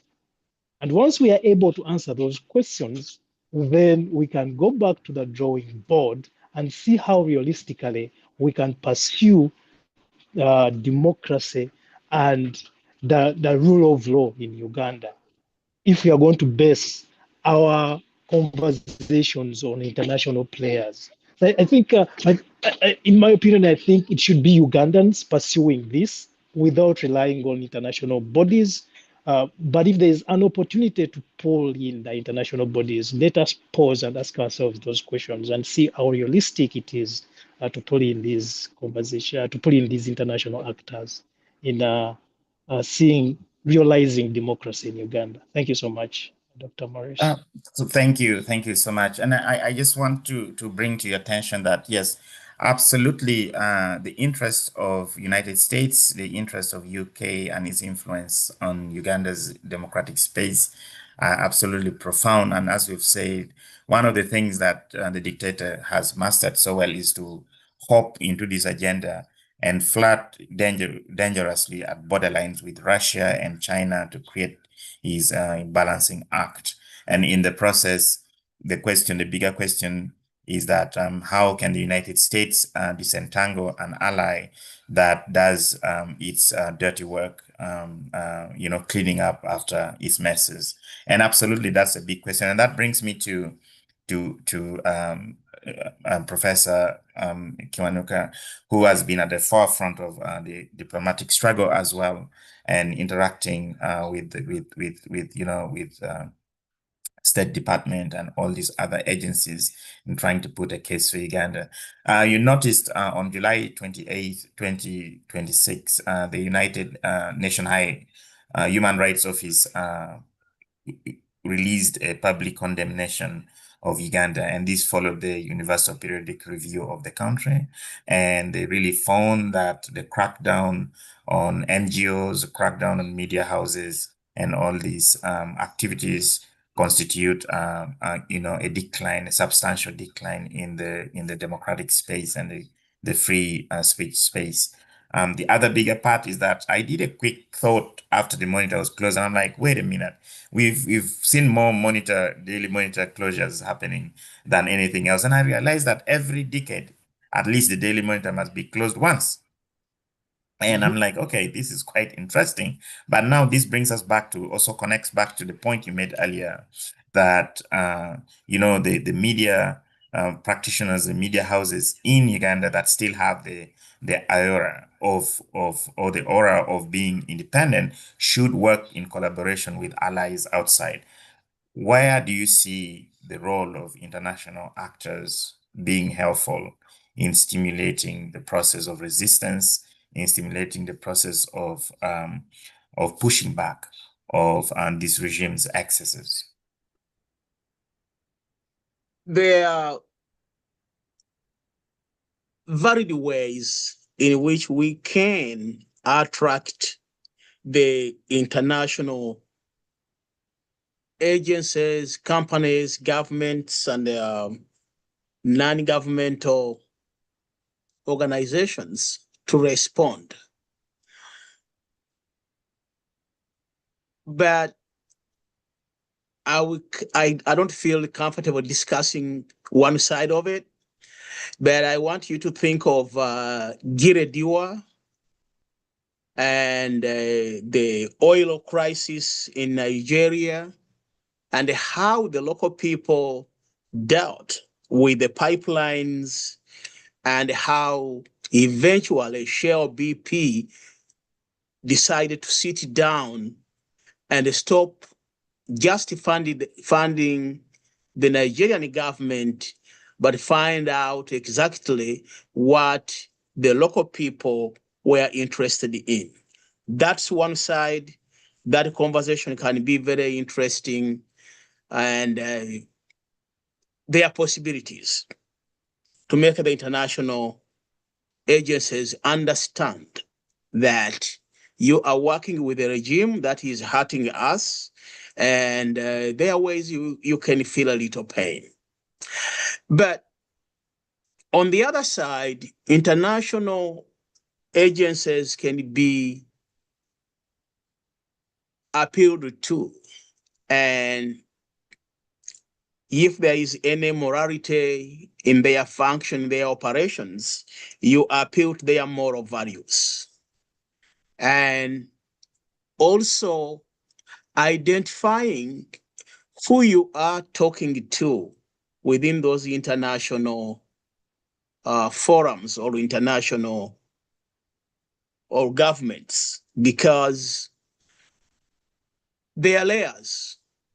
If you come right now, the US is behaving the way it's behaving because right-wing, profit-driven capitalists are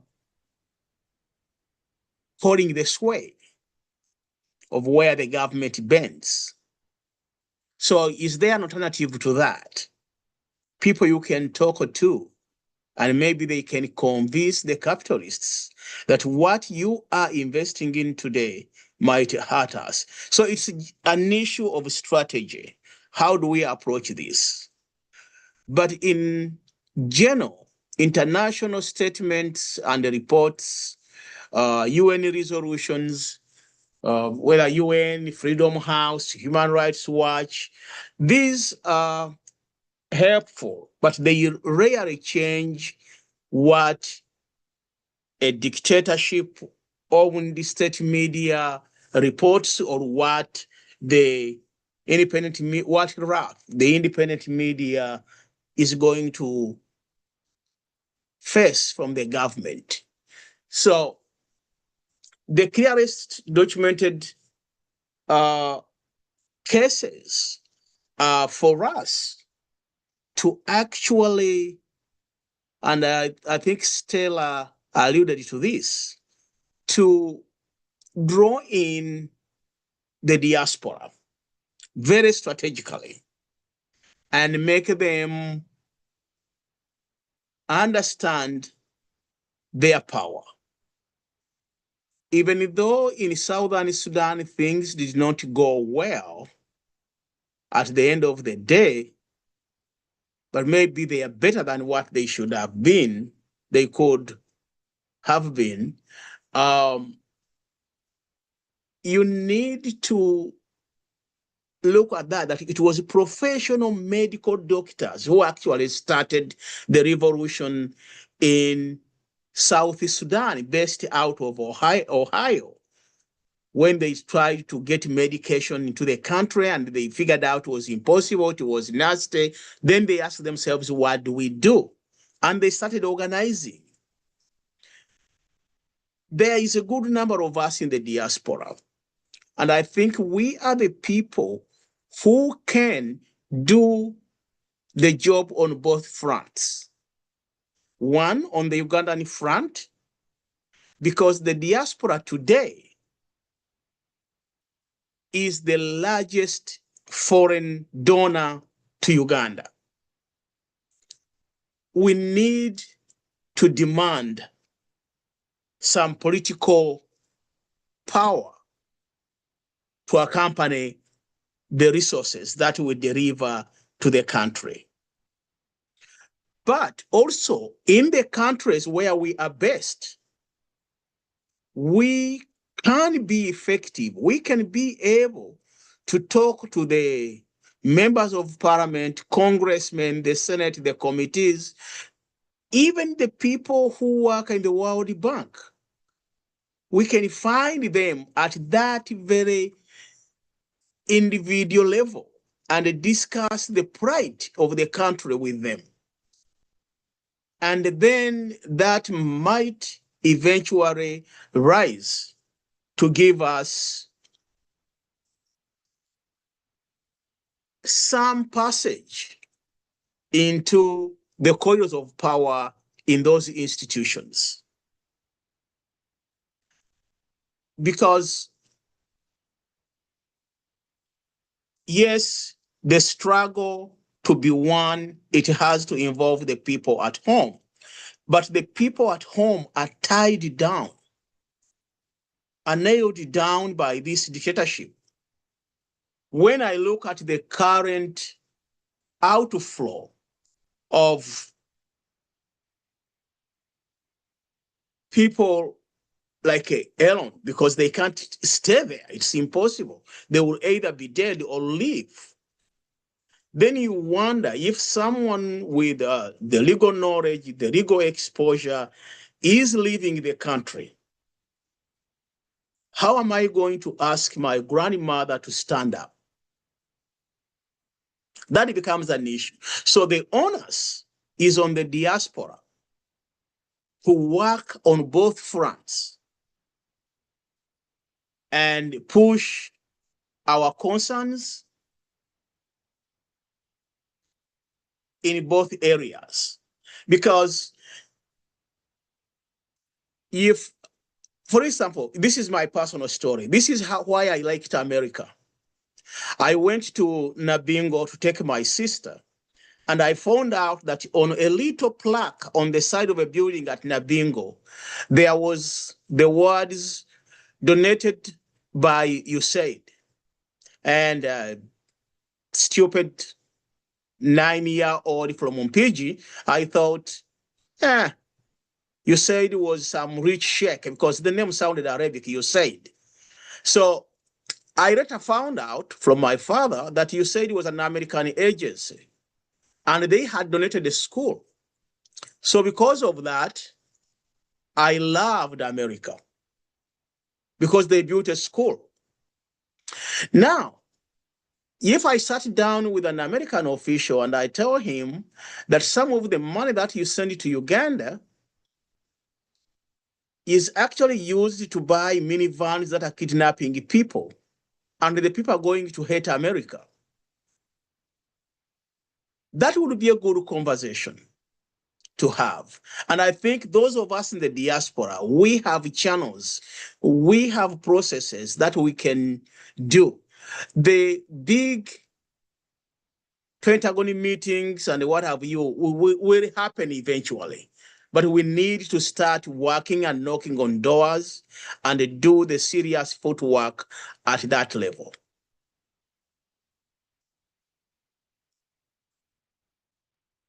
All right. Thank you so much.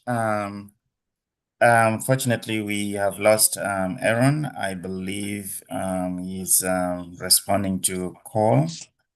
And we have basically come to an end of our show. I will allow Stella to have a closing shot, and then 2 minutes, and then Lawrence, prepare for your closing shot, and then we can call it a day. Thank you, all our listeners. Right. Thank you very much, Professor Kamakech, for including me in this conversation. I think that it is the bringing together of Uganda's minds that's an important precursor to restructuring how we are operating. Otherwise, we are going to live in exile forever, and the dictatorship will continue to entrench itself as the 50-year dynasty comes to pass. And then who knows if another one will not start. Having said that, I think for me that every country takes care of its own interests, that the US focuses and prioritizes US interests So does the EU and the UK. And as Ugandans, it is our duty to focus Ugandan interests singularly. And I think for me that we have not lost the struggle to liberate Uganda. It's a long marathon, and I remain hopeful that discussion, debate, participating, my money, your money, my ideas, your ideas, my efforts, your efforts are part of what's going to come together to eventually liberate our country. And I'm a willing participant wherever there are opportunities to continue the discussion around resistance in the present continuous tense in Uganda. And I think it's going to get darker before the liberation comes. So we have seen nothing as yet. It's going to get a lot worse. And right now, I'm in a season of calling Ugandans back to the front line, whether we are abroad or in the country, back to the front line of resistance, because there's still a lot of work to do. The struggle is not yet over. In my language, we say, "Olutalo telunaba kugwa," and fena tukomewo ku front line, meaning that the struggle is not yet over. And so all of us should come back to the struggle of resistance and contribute in any way. Have a wonderful week ahead. Bye-bye. I will hold you accountable for that call, and we shall pursue it relentlessly. One of the bigger factors is that we need to find a voice that is mobilizing and encouraging to Ugandans, and I call this the new Uganda. We need to start to project an image beyond the current dispensation, and we need to put it in our mind that the Museveni's regime cannot defeat the force of nature. Professor Lawrence Kiwanuka, your words of wisdom, 2 minutes, and then we can call it a day. Thank you to all who participated. I think I can't remember the phrasing, but in Acholi, they tell us that if you want to see the rainbow, you can't stay inside the hut. And the Baganda Stella gave us one that in Segula Milambo. And I would say that if you want to have an omelette, you have to crack some eggs. So as a people, we need to get out of our comfort zones. If you want to see the rainbow, get out of the hut, let it rain on you, and look where the sun is, and you will see the rainbow. Because we need to up our act. We have a people who are sworn on staying in power, mainly because they have nowhere else to go. So we need to be as committed as they are to removing them. It can't be a part-time casual thing. It has to move from these conversations to real action. So I am calling on all Ugandans that at this moment, we all have our political backgrounds, our religious shades, and so fun, and so much other things that kind of make Uganda beautiful because of the differences. But Musevenism is the largest, most dangerous disease that we have to cure ourselves of. So let's focus on that. The rest will be added upon us if we can cure ourselves of Musevenism. Thank you. Thank you so much, Professor Kiwanuka. Thank you, Dr. Stella Nyanzi. Soon, Professor Stella Nyanzi, or if not already, I keep reading your work, amazing work. Please continue with that spirit. Let us hold this conversation again very soon. Thank you so much, Henry Sally, for hosting. I have to give you the honor to close this gathering, and wishing all of you a wonderful evening in Europe, a wonderful afternoon in North America. God bless you and bless Ugandans. Thank you so much, Professor Komakech Morris. Thank you so much, Dr. Stella Nyazi. Thank you so much, Professor Chiwanuka Lawrence. It's always a pleasure to listen to very intriguing conversations, insights from you guys. We have not been sitting in the peripheries, even when we are in the peripheries. We have been having these conversations at least every Sunday. Myself and Dr. Stella always convene and engage in provoking conversations. I think it's important for us to continue having these conversations. For now, that's the practical thing that we can do. We